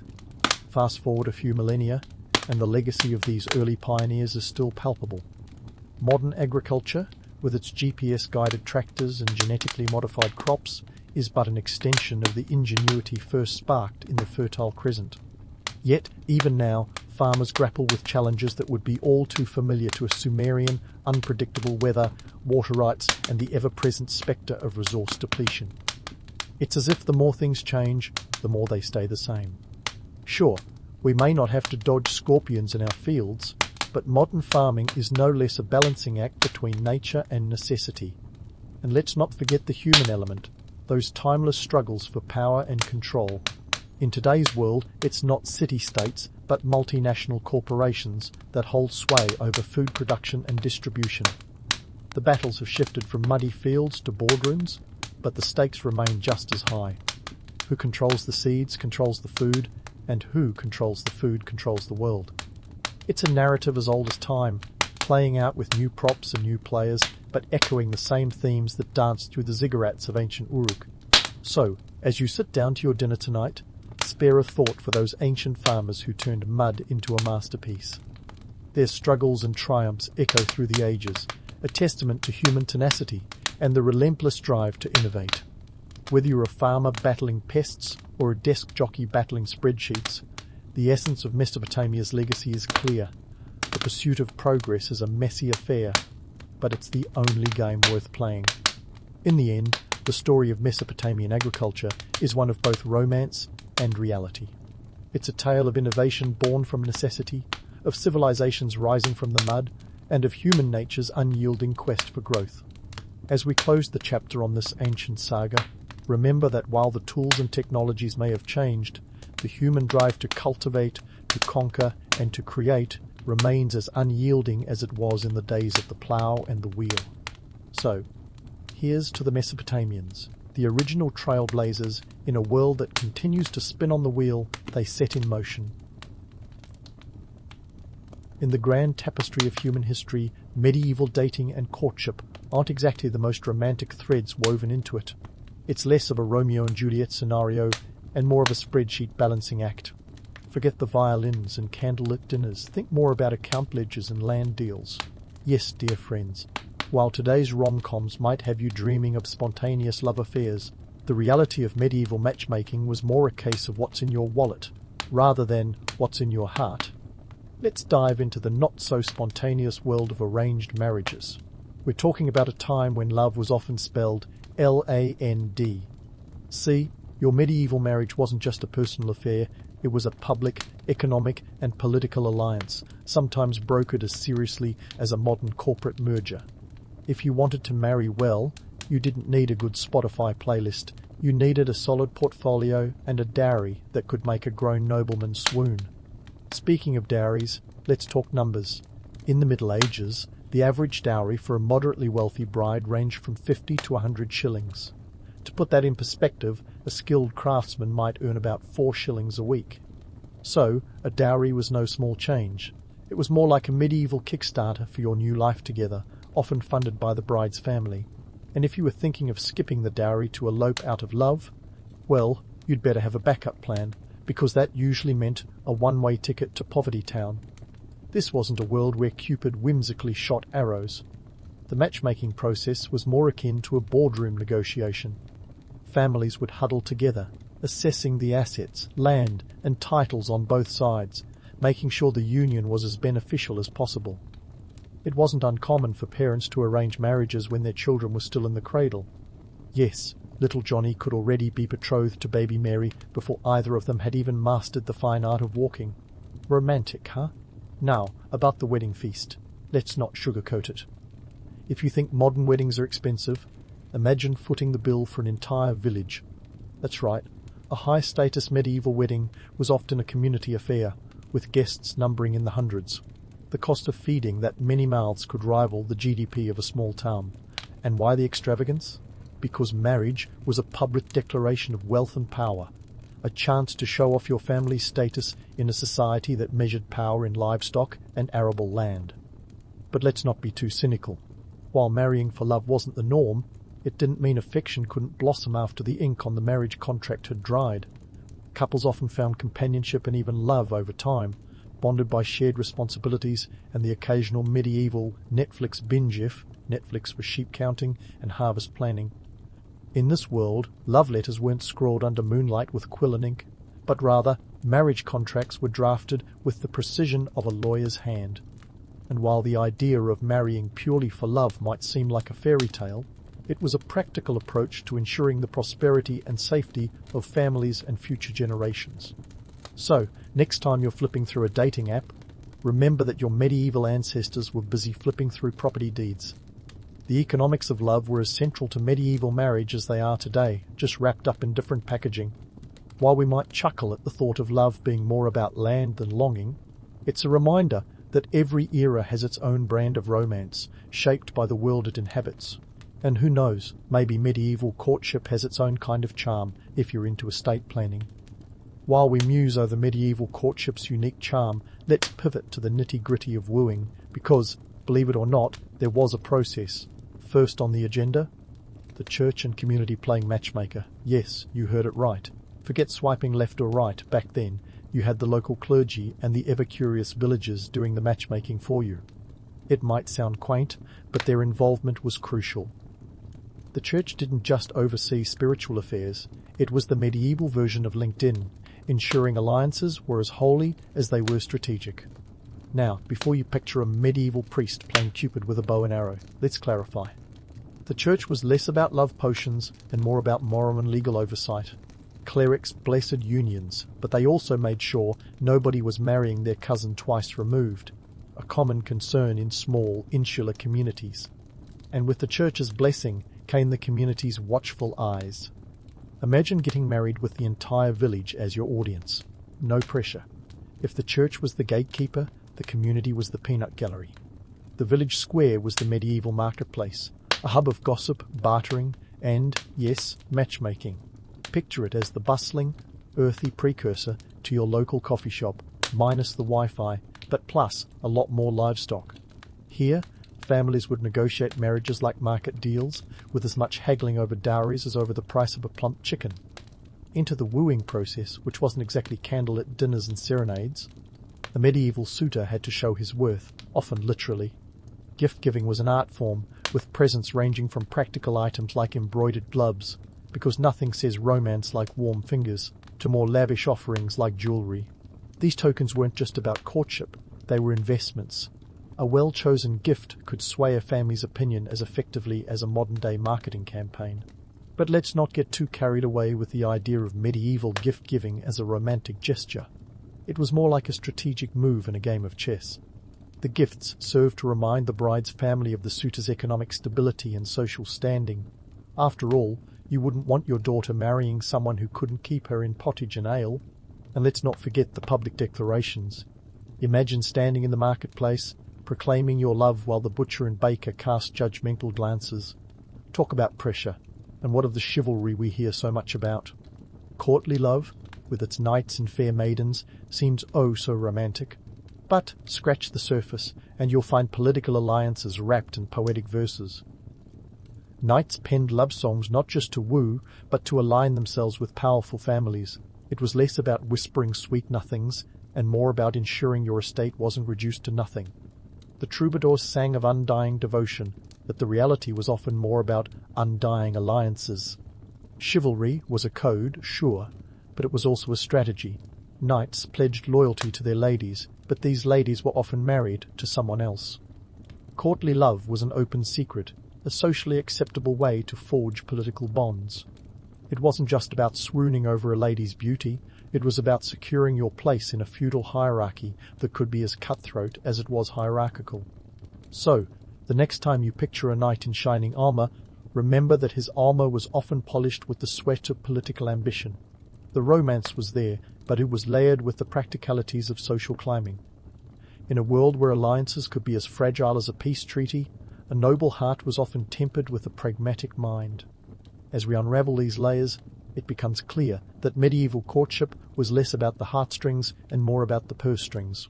But in this intricate dance of land, loyalty, and love, there was a peculiar kind of beauty, a partnership forged in the crucible of necessity, yet often blooming into genuine affection.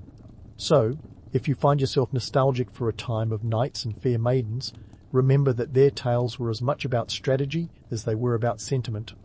The medieval marketplace may not have had the convenience of a dating app, but it had its own charm, a cacophony of deals and declarations in a world where love was a community affair. And as we leave this chapter open, ready to uncover more, ponder this. Perhaps the true romance of the medieval era lies not in its idyllic myths, but in its enduring reality. Now, as we peel back the layers of medieval matrimony, let's talk legalese, because nothing says "I love you" like a well-drafted charter, right? Back in the 12th century, marriage charters were all the rage. These weren't your run-of-the-mill Hallmark cards. They were legal documents that would make any modern lawyer beam with pride. Marriage charters were the fine print, the terms and conditions of a union, often detailing property rights and inheritance rules as meticulously as a full-blown treaty. Forget about whispering sweet nothings. In medieval times, it was more about ensuring your partner didn't run off with the family silverware. The church, of course, had its fingers all over this pie. The medieval church was like the nosy neighbour who also happened to be the neighbourhood watch, moral compass, and occasionally the judge and jury. By the 12th century, the church had positioned itself as the ultimate arbiter of matrimonial affairs, wielding power that would make modern-day wedding planners green with envy. It wasn't just about blessing the union, it was about laying down the law. They established the rules of the game, declaring marriages valid only if they adhered to canon law. This meant no secret elopements without a priestly nod of approval. Quite the romantic buzzkill. Now, if you thought the church was just there to rain on your secret wedding parade, think again. They had some surprisingly progressive ideas for their time. Consent became a crucial component of marriage. Yes, before you get carried away thinking this was the dawn of modern romance, remember it was more about ensuring alliances were entered into willingly and less about your personal happiness or compatibility. This wasn't a Nicholas Sparks novel, it was a medieval power play disguised as a sacrament. Let's sprinkle in some numbers to add a little seasoning to this historical stew. The average age of marriage was a bit of a mixed bag, heavily influenced by class and gender. Noble girls often found themselves betrothed as young as 12, while their male counterparts waited until the ripe old age of 14. For the lower classes, ages skewed a bit older, with women marrying in their late teens to early 20s and men around their mid-20s. The age gap might seem unsettling to us today, but it was all about ensuring heirs were produced in a timely fashion. After all, lineage was the medieval equivalent of having a robust family trust fund. And speaking of lineage, let's not forget the medieval prenup. A document as necessary as it was cynically pragmatic. These weren't just for the driven career woman of today, they were essential for anyone with a scrap of land or a title to protect. Prenups, or marriage settlements as they were known, outlined what happened to property and assets in the event of a marriage dissolution or death. They were the medieval answer to, what's mine is mine, and what's yours could be mine too. But before you get too swept up in the idea of these agreements as precursors to modern love insurance, remember, they were as much about protecting economic interests as they were about safeguarding affection. These charters were the medieval way of saying, I love you, but let's be realistic. They documented dowries, jointures, and inheritance rights with the precision of a tax auditor. In a world where the line between love and land was blurrier than a foggy English morning, these documents were the unsung heroes keeping families from imploding over who got the good cutlery. The church's influence also meant that marriage was indissoluble, at least in theory. Once you were in for life. No takebacks, no second chances. While the church preached the sanctity of marriage, it also made annulments as tricky as solving a Rubik's Cube blindfolded. It was a maze of legal hoops and religious red tape designed to keep unions intact. The only real escape clauses were consanguinity, being too closely related, and non-consummation, a detail that likely led to some rather awkward medieval dinner conversations. And what of the romantic ideal, the notion of one true love? It's a lovely sentiment, but the reality was often more practical than poetic. Marriages were alliances, and any love that blossomed was a bonus rather than a prerequisite. It was about keeping the family tree sprouting in the right direction, not necessarily about finding your soulmate. Love stories were more likely to be found in troubadour ballads than in real-life marriages, where the practicalities of lineage and inheritance reigned supreme. So, as we navigate the labyrinth of medieval marriage, it's clear that the heartstrings were often tangled with purse strings, and the church was the gatekeeper of this complex dance. While the notion of happily ever after might have been a distant dream for many, the reality was a tapestry of legal documents, church doctrines, and carefully negotiated agreements. It was a world where love was less about destiny and more about diplomacy, where the path to marital bliss was paved with charters and contracts. In this age of charters and chivalry, the idea of marriage was as much about securing a future as it was about securing a partner. As we leave this chapter open, there's still more to unravel in the story of medieval romance, a tale where the pen truly was mightier than the sword, and where love was often a carefully inked signature away from reality. Stay tuned as we delve deeper into the fascinating world of medieval matrimony, where the stakes were high and the vows were more than just words. They were a contract with eternity. And so, as we continue our journey through the medieval halls of matrimony, let's pull back the cloak on a subject that's as juicy as it is complex, the dynamics of gender and social class in courtship. We're diving into a world where a silk veil could hide a multitude of societal sins, and where power dynamics were as intricate as a tapestry from the Bayeux. Let's start with the ladies. Because, let's face it, in medieval times, being a woman was often a strategic role rather than a starring one. The expectations for noble women were as high as the castle turrets they inhabited. These women were the linchpins of dynastic alliances, the glue holding together political powerhouses. Think of them as medieval diplomats in wimples and gowns, negotiating alliances with a curtsy and a marriage contract. For a noblewoman, marriage was less about personal fulfillment and more about family strategy. Picture this. You're a young noblewoman in the 12th century. Your parents have been eyeing a potential alliance with the neighbouring fiefdom because, well, who doesn't want to expand their territory? Your dowry isn't just a gift, it's a bargaining chip. The stakes? Oh, just the future of 2 entire estates. No pressure. And it wasn't just about the land. The pressure to produce heirs was immense. A noblewoman's worth was often measured in her ability to birth a healthy son, a future knight clad in shining armour, or maybe just a very expensive tunic. Letters and diaries from the period reveal a world where women were praised not for their wit or wisdom, but for their fertility and ability to manage a household. A diary entry from a 14th century lady, Joan de Mohun, illustrates this reality. She meticulously documents her daily duties, managing servants, overseeing the kitchen, and yes, counting chickens before they hatched, quite literally. Now, let's not forget the men of the medieval courtship scene. Noblemen were expected to be the embodiment of chivalry, honourable and ever so slightly opportunistic. Their role was to secure and expand family power, often through marriage. A nobleman could be as charming as a troubadour's ballad, but beneath the surface he was a strategist, eyeing not just his lady's heart, but her family's lands and influence. Courtly love, with its poetic declarations and grand gestures, was often practiced by these noblemen. But let's be real, it was less about serenading fair maidens from balconies and more about forging alliances with influential families. This wasn't a medieval version of The Bachelor. It was high-stakes diplomacy with a side of romance. The myth of the knight always getting the princess? Well, that was as much about politics as it was about passion. And what about those who weren't born with a silver spoon, or at least a silver-plated one? For peasants, courtship was a different beast altogether. It was less about dynastic alliances and more about survival. Peasant marriages were typically based on mutual benefit and shared labour. After all, managing a farm required more hands than a medieval banquet required courses. Peasant women were often married off in their late teens. A diary from a peasant woman named Marjorie Kempe, who lived in the 14th century, offers us a glimpse into this world. She writes about the back-breaking work of farm life, where romance was a luxury few could afford. Her marriage wasn't about grand gestures. It was about ensuring there was enough food on the table and that the family survived another harsh winter. For peasant men, marriage meant having a partner to share the workload. It was less about love letters and more about livestock. There was no courtly love, no serenading beneath the window, just the practical business of surviving together. A cow could be a more valuable wedding gift than a jewelled pendant because, let's face it, a cow could feed a family, while a pendant was just another thing to lose in the haystack. The idea of marrying for love in the peasant class was as rare as a dragon sighting.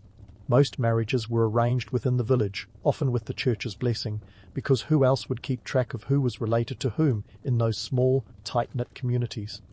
The church played a vital role, ensuring that marriages adhered to canon law and that no one was inadvertently marrying their second cousin. Again. But despite the practicality, there were moments of genuine affection. Anecdotes and songs from the period suggest that even the humblest of peasants found joy and companionship in their unions. Love, it seems, could blossom even in the most barren fields, proving that the human heart is a resilient thing, capable of finding warmth in the coldest of medieval winters. As we peel back the layers of medieval courtship, it becomes clear that while the methods and motivations may differ vastly from our modern sensibilities, the underlying quest for connection remains timeless. Whether through political machinations or shared hardships, the bonds forged in this era were as complex as the society that shaped them. So, the next time you find yourself swooning over a knight's tale or romanticizing the life of the medieval princess, remember that beneath the glamour lies a web of alliances, strategies, and societal pressures. It's a world where love was both a battlefield and a boardroom, where alliances were as fragile as a maiden's heart, yet as enduring as the castles that still stand today. As we leave this part of our tale open-ended, ready to explore more in the next chapter, ponder this. Perhaps the true allure of medieval romance lies not in its fairy tale endings, but in its ability to weave love, power, and survival into a single, enduring narrative. Stay tuned as we delve deeper into the medieval love story, where the stakes are as high as the castle walls, and the heart, despite its chains, remains free. While we may swoon over tales of knights and fair maidens, medieval romance was about as romantic as a tax audit. Yet, despite this cold economic calculus, medieval courtship laid the groundwork for the modern dating scene, showing that love, like history, is a complex beast full of contradictions and surprises. Yes, even in the days of ironclad chivalry and veiled politics, there were glimpses of what we recognize today: the dance of courtship, the gamble of marriage, and the ever-present hope for something more than just a merger of estates. Let's start by tackling a few myths that have overstayed their welcome, like an uncle after the holidays. First up, the idea that medieval romance was all about passion and poetry. While troubadours did pen verses that could make the heart flutter faster than a medieval joust, love wasn't the primary ingredient in marriage. If anything, it was the garnish. Marriage was about securing alliances, not finding a soulmate. Yet, tales like Tristan and Isolde endure because they offer a seductive escape from the reality of arranged matches. These stories let the medieval mind wander into forbidden territories where love conquered all, even if only in parchment and song. Now, fast forward to today, and it's easy to see the echoes of medieval courtship practices in our modern rituals. Arranged marriages might seem like ancient history, but they're not entirely extinct. In certain cultures, they thrive, adapted to the 21st century context. What's Tinder, if not a digital version of medieval matchmaking, where profiles replace parchment and swipes substitute for strategic alliances? The essence remains seeking compatibility, albeit with a bit more autonomy and a lot more emojis. Let's not overlook the economic angle. Money talks, and in medieval times it practically sang operatic arias when it came to marriage. Today, while love is preached from the rooftops, practical considerations like financial stability, career prospects, and lifestyle compatibility still play a starring role. The dowry might have morphed into a joint mortgage, but the principle of mutual benefit remains as relevant as ever. We're not that far removed from the days when a well-chosen gift could sway a family's opinion, although now it might be more about a charming vacation than a herd of sheep.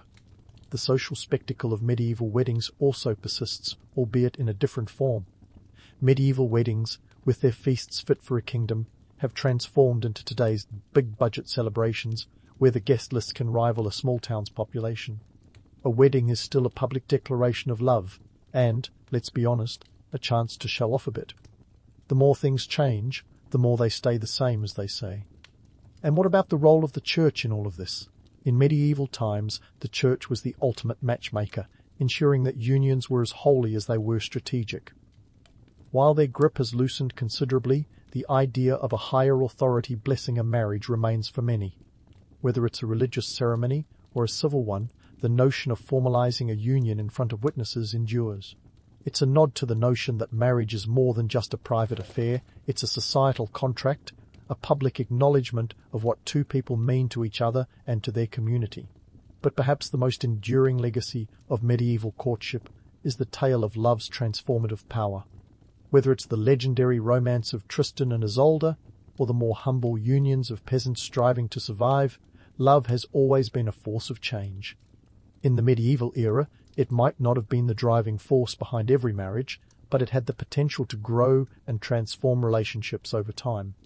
In a world where life was often harsh and uncertain, love provided warmth and hope, whether in a castle or a cottage. As we wrap up this historical journey, it's clear that medieval courtship was a rich tapestry of pragmatism and passion, strategy and sentiment. While the methods may have evolved, the core human desires for connection, companionship and love remain constant. So, next time you find yourself caught up in the whirlwind of modern romance, remember that you're part of a long tradition, one that's been shaping human relationships for centuries. Whether you're flipping through dating apps, planning a wedding, or simply dreaming of love, you're part of a story that stretches back through time, connecting us all in the eternal dance of courtship. In the early 1600s, if you were looking for a night out that combined a bit of scandal with a lot of flair, you'd find yourself smack dab in the middle of Kyoto, Japan, where the Edo period was about to get a whole lot more interesting. Enter Okuni, a maverick priestess with a penchant for shaking things up. She was the mastermind behind the birth of Kabuki theatre, a form of entertainment so outrageous it practically begged for an audience, and boy, did it get one. Okuni wasn't your average performer, she was a woman on a mission.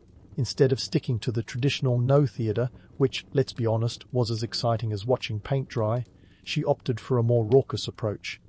In 1603, she began performing her own brand of theatre on the dry riverbeds of Kyoto. Her shows were a cocktail of song, dance and drama, served with a heavy dash of the risque. The performances, known as Kabuki mono, literally translating to the crazy ones, were aptly named.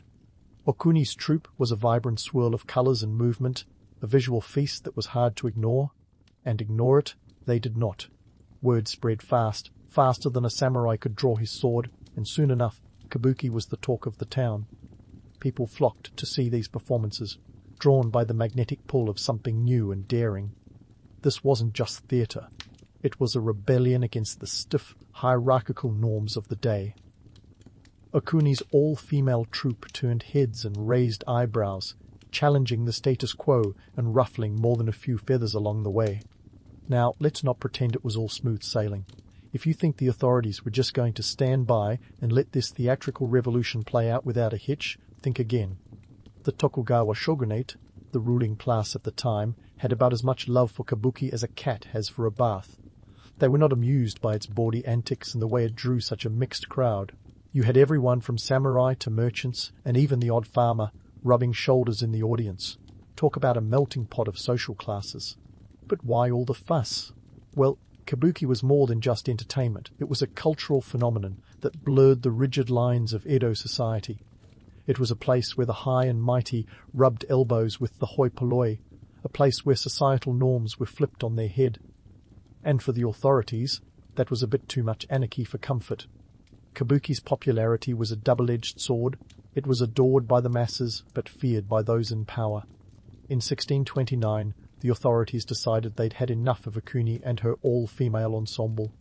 They banned women from performing Kabuki, fearing the moral corruption it supposedly inspired. The solution? Men dressed as women took to the stage, a workaround that only added another layer of intrigue to Kabuki's already flamboyant reputation. This change didn't deter the art form in the slightest. If anything, it only fueled its mystique. Male actors, known as onagata, became masters of impersonation, bringing a new depth to the performances. Despite the crackdown, Kabuki didn't just survive, it thrived. The ban on women performers only made it more popular, as audiences were captivated by the transformation these male actors underwent. It was a testament to the resilience and adaptability of Kabuki, a true survivor in the world of theatre. The authorities might have been trying to douse the flames, but all they did was fan the fire. Let's not forget the economic angle either. Early Edo period was a time when merchants were on the rise, and Kabuki was the perfect pastime for those looking to splash their newfound cash. Tickets weren't cheap, and the best seats in the house, think front row, where you could practically feel the sweat from the performers, were reserved for those who could afford them. But that didn't deter the less affluent. If you couldn't snag a primo spot, there was always room for you somewhere in the back, proving once again that Kabuki was a great equalizer, a place where the love of theatre transcended social standing. Now, before you think Kabuki was all fun and games, let's take a moment to appreciate the sheer audacity of it all. It was a defiant middle finger to the establishment, a bold statement that said, "We'll do things our way, thank you very much." For the Tokugawa shogunate, who were all about control and conformity, Kabuki was like a particularly stubborn itch. They just couldn't scratch. And yet, despite their best efforts to clamp down on it, the art form persisted, evolving into something even they couldn't have predicted. As the Edo period rolled on, Kabuki transformed from its rebellious roots into a mainstream spectacle. By the mid-17th century, it was no longer just a fringe activity, but a full-blown cultural institution. Theatres popped up across cities, becoming landmarks in their own right. Famous actors became celebrities, their faces plastered on ukiyo-e prints that were the equivalent of today's movie posters. People didn't just go to see Kabuki, they went to experience it, to be part of a social ritual that was as much about the audience as it was about the performers. In wrapping up this first act of Kabuki's origin story, it's clear that what started as a road performance on a riverbed became an unstoppable force in Japanese culture. Okuni, with her bold performances, kick-started a revolution that would leave an indelible mark on the arts. Kabuki was more than just theatre. It was a mirror reflecting the hopes, dreams, and tensions of a rapidly changing society. Stay tuned for the next part as we dive deeper into the world of Kabuki, where the costumes get more elaborate, the stories more dramatic, and the history even juicier. As we move deeper into the vibrant tapestry of Kabuki, it's time to lift the curtain on the economic machinery that turned this flamboyant art form into a theatrical juggernaut. Forget the quaint notion of starving artists. Kabuki was big business, and it wasn't just about the drama on stage. Let's start with ticket prices. In the bustling metropolis of Edo, modern-day Tokyo, the price of admission to a Kabuki show was as varied as the audience it attracted. For a front-row seat in the early 1700s, you could expect to shell out as much as 16 mon, a pretty penny considering a daily labourer might earn about 30 mon in a day. But fear not, because Kabuki was all about accessibility. Nosebleed seats were available for a mere 4 mon, ensuring that even the most frugal could catch a glimpse of the spectacle. This tiered pricing was genius. It filled the theatre to the rafters and made Kabuki a uniquely democratic experience. But let's not kid ourselves. The real money wasn't just in ticket sales. Theatres were the epicenter of a thriving economic ecosystem. They were surrounded by bustling entertainment districts known as pleasure quarters, where inns, tea houses, and eateries catered to the throngs of theatre-goers. These districts were essentially the shopping malls of their day, with Kabuki as the anchor store drawing in foot traffic. Picture the hustle and bustle of Times Square, but with more kimonos and fewer billboards. These districts weren't just catering to the audience either. They were integral to the theatre experience. Kabuki performances could last the better part of a day, with multiple acts and intermissions. During these breaks, audiences would spill into the surrounding streets, grabbing a bite, purchasing souvenirs, or simply people watching. It was a full-day affair, and businesses thrived on the steady stream of hungry and thirsty patrons. Production costs were another crucial cog in the Kabuki machine. Sets were elaborate, costumes were lavish, and the makeup was a crucial part of the mystique. Kabuki's aesthetic was all about excess, and that didn't come cheap. But here's the kicker. These expenses weren't just burdensome costs, they were investments. Every yen spent on a dazzling set or a striking costume was a yen well spent, drawing in more spectators eager to be wowed. And let's not forget the actors. The stars of Kabuki, especially the Onagata, those masterful male actors playing female roles, were the rock stars of their day. Famous actors like Ichikawa Danjuro commanded salaries that would make even today's Hollywood A-listers blush. These performers weren't just earning their keep on stage, they were cultural icons, and the merchandise industry flourished around them. Ukiyo-e prints of their likenesses were snapped up by fans, the Edo period equivalent of a Beyoncé poster. Now, let's talk about the rise of theatre towns.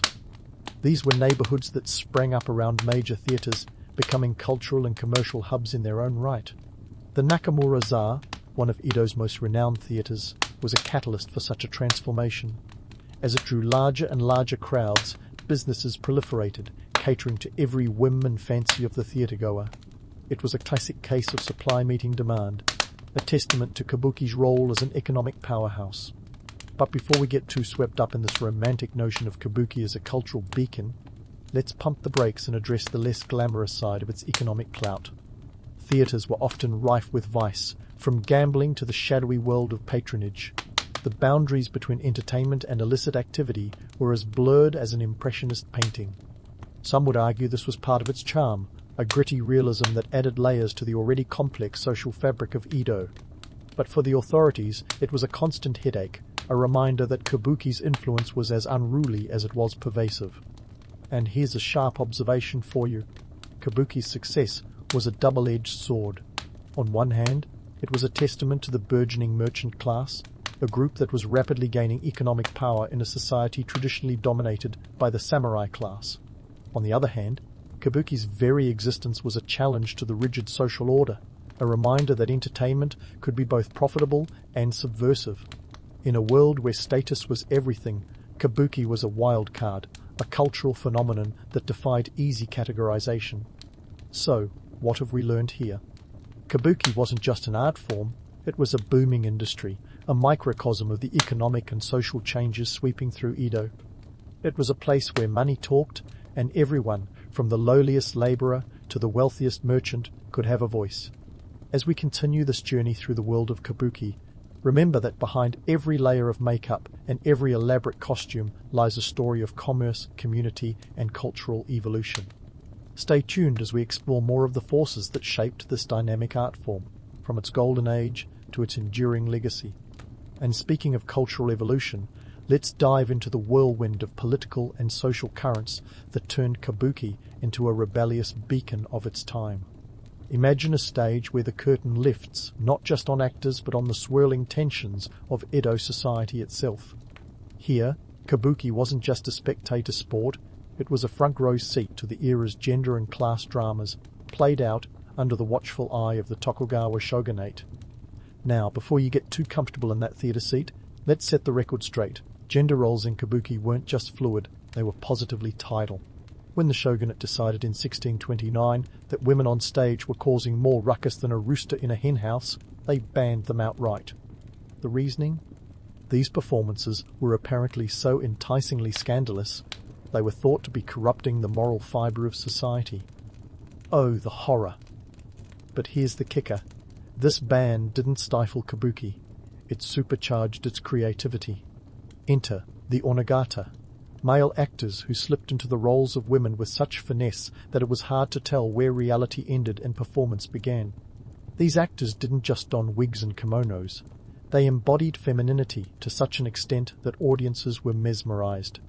It was a spectacle of artifice that ironically felt more real than reality itself.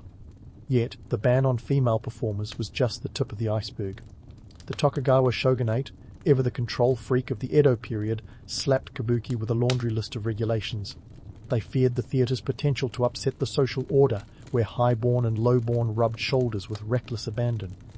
The strict codes dictated everything from how costumes were made to which stories could be told. But instead of quashing Kabuki's spirit, these rules only fueled its underground allure. Art thrives on adversity after all. Let's talk about those class distinctions, shall we?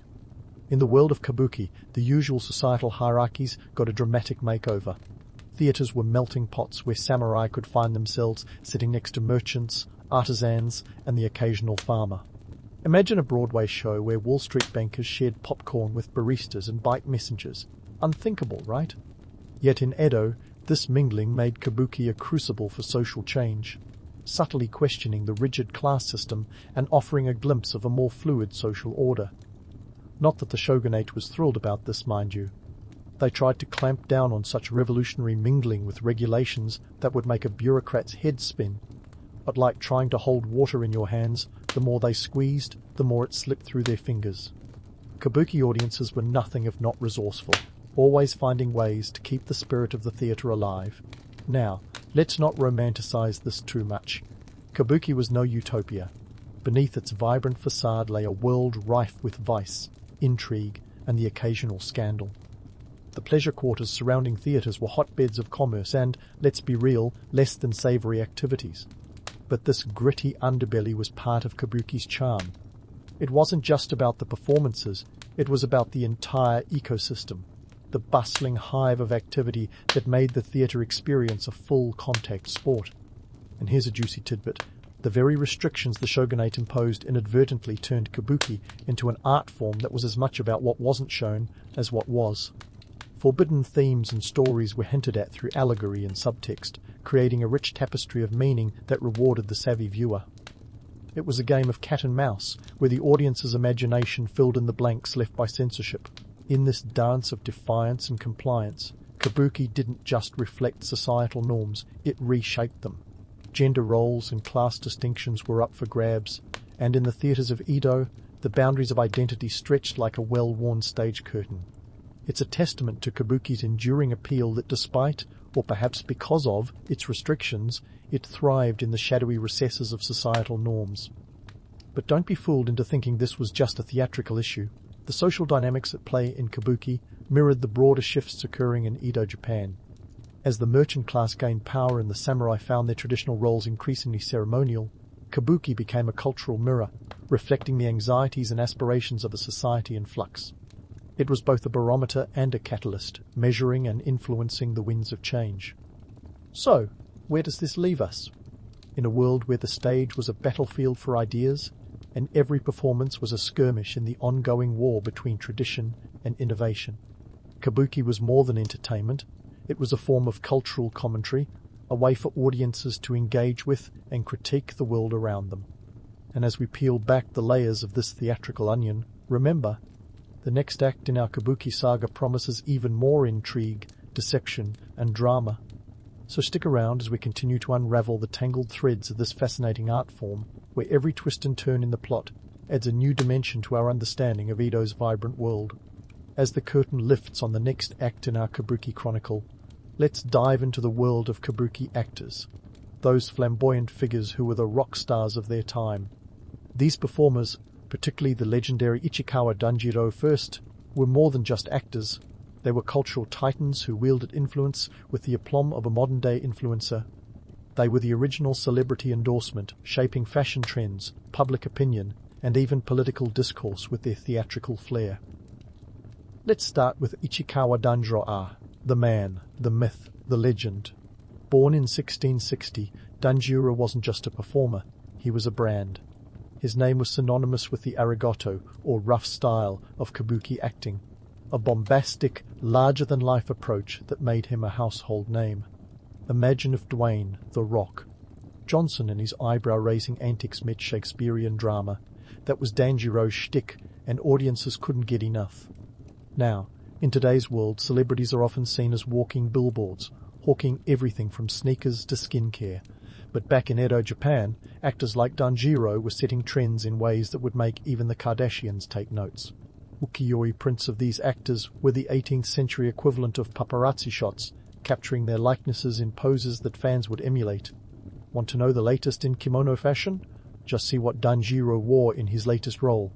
His sartorial choices were dissected and imitated by theatergoers eager to capture a piece of his charisma. He wasn't just acting, he was dictating style. And speaking of influence, let's not forget the stories these actors brought to life. Kabuki plays were often adaptations of historical events or famous legends, but they weren't just mindless entertainment.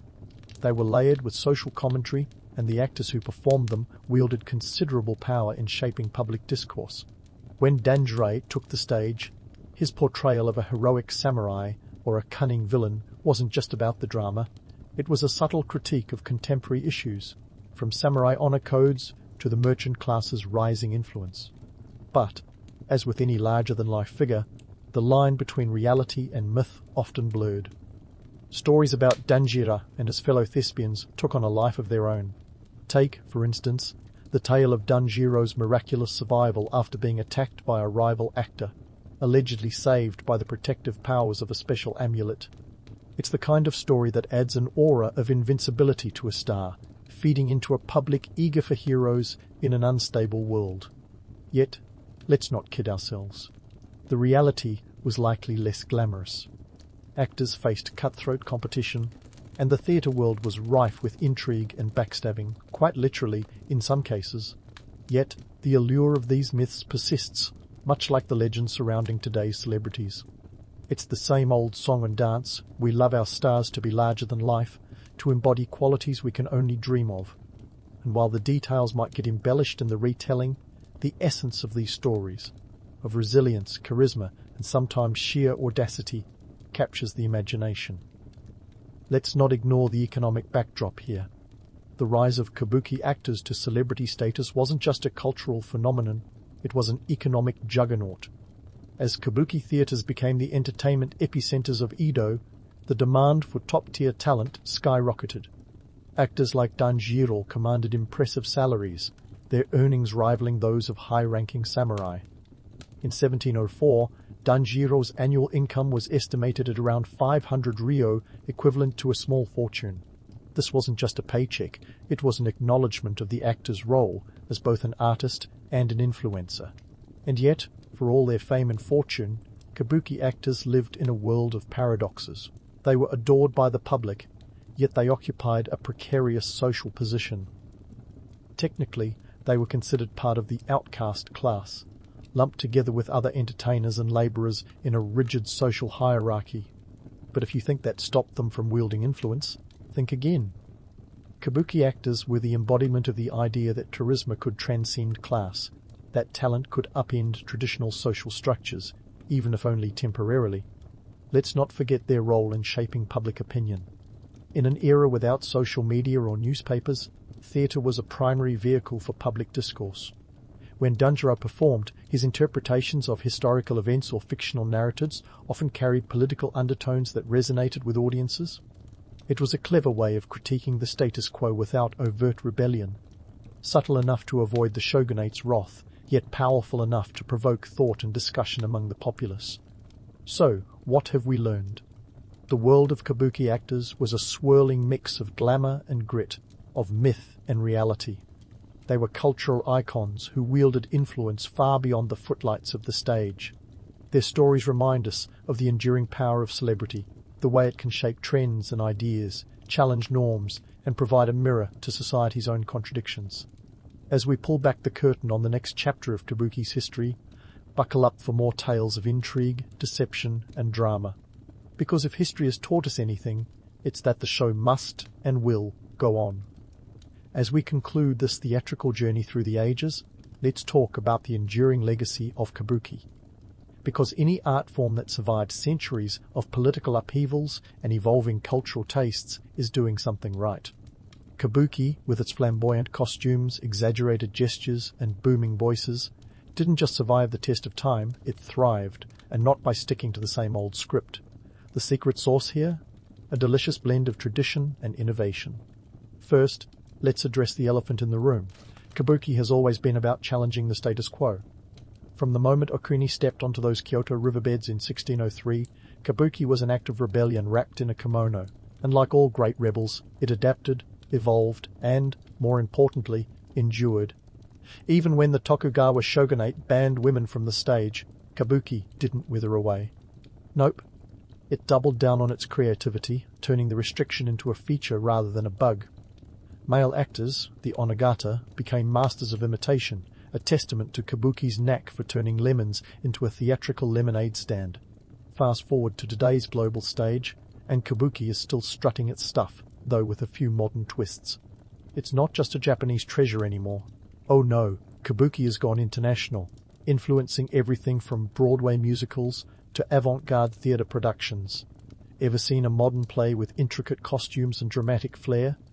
You might just be witnessing a bit of Kabuki magic. The West isn't merely borrowing aesthetics here, it's adopting a storytelling style that's as rich as it is evocative. Think of how films like Memoirs of a Geisha, or even productions like The Lion King, incorporate elements that echo Kabuki's visual and narrative style. It's not just imitation, it's homage. Let's not overlook the economic and social factors that have helped Kabuki keep its seat at the cultural table. Remember the merchant class of Edo, Japan, the unsung heroes who bankrolled Kabuki's rise? Well, their modern equivalents are just as essential. Contemporary sponsors, government support, and cultural organizations help keep those stage lights blazing. Take Tokyo's Kabukiza Theatre, a dazzling venue where tradition meets modernity. A ticket to a Kabukiza performance can set you back a cool 15,000 yen, about $100, but it's a small price for an experience that blends centuries of artistic genius with cutting-edge technology. We're talking digital backdrops and state-of-the-art sound systems enhancing performances that have been honed over generations. Now, if you think Kabuki is just about keeping old traditions alive, think again. The art form is constantly evolving, embracing new technologies and themes. You might catch a classic revenge tale one night and a modern adaptation tackling contemporary issues the next. This dynamic balance between reverence for the past and a thirst for innovation is what keeps Kabuki from fading into irrelevance. It's like a masterclass in staying current without losing one's roots, a lesson many art forms could take to heart. But this isn't just about theatre, it's about cultural dialogue. In a world that's increasingly globalized, Kabuki serves as a bridge, opening up conversations between East and West. It's a reminder that while cultures may be distinct, they often rhyme in their stories, struggles, and aspirations. Kabuki's influence proves that art knows no borders, that a performance can transcend language, speaking directly to the human experience. As we ponder Kabuki's future, let's consider its role in the cultural landscape of tomorrow. In a world awash with digital entertainment, Kabuki offers something tangible, an antidote to the ephemeral nature of online content. It reminds us of the power of live performance and the communal experience of theatre. The applause, the gasps, the shared laughter. These are priceless, timeless elements that not even the most advanced streaming service can replicate. In the end, Kabuki is more than just an art form, it's a testament to human creativity and resilience. It stands as a vibrant reminder that traditions can evolve, that innovation can honor the past, and that art can be a powerful force for unity in a divided world. So, as we draw the curtain on this history lesson, remember, Kabuki is not just a relic of the past, but a living, breathing entity, ready to dazzle audiences for centuries to come. In the grand theatre of history, Kabuki has secured its place not just as a performer, but as a maestro, conducting the symphony of cultural evolution with flair, finesse, and a whole lot of fabulousness.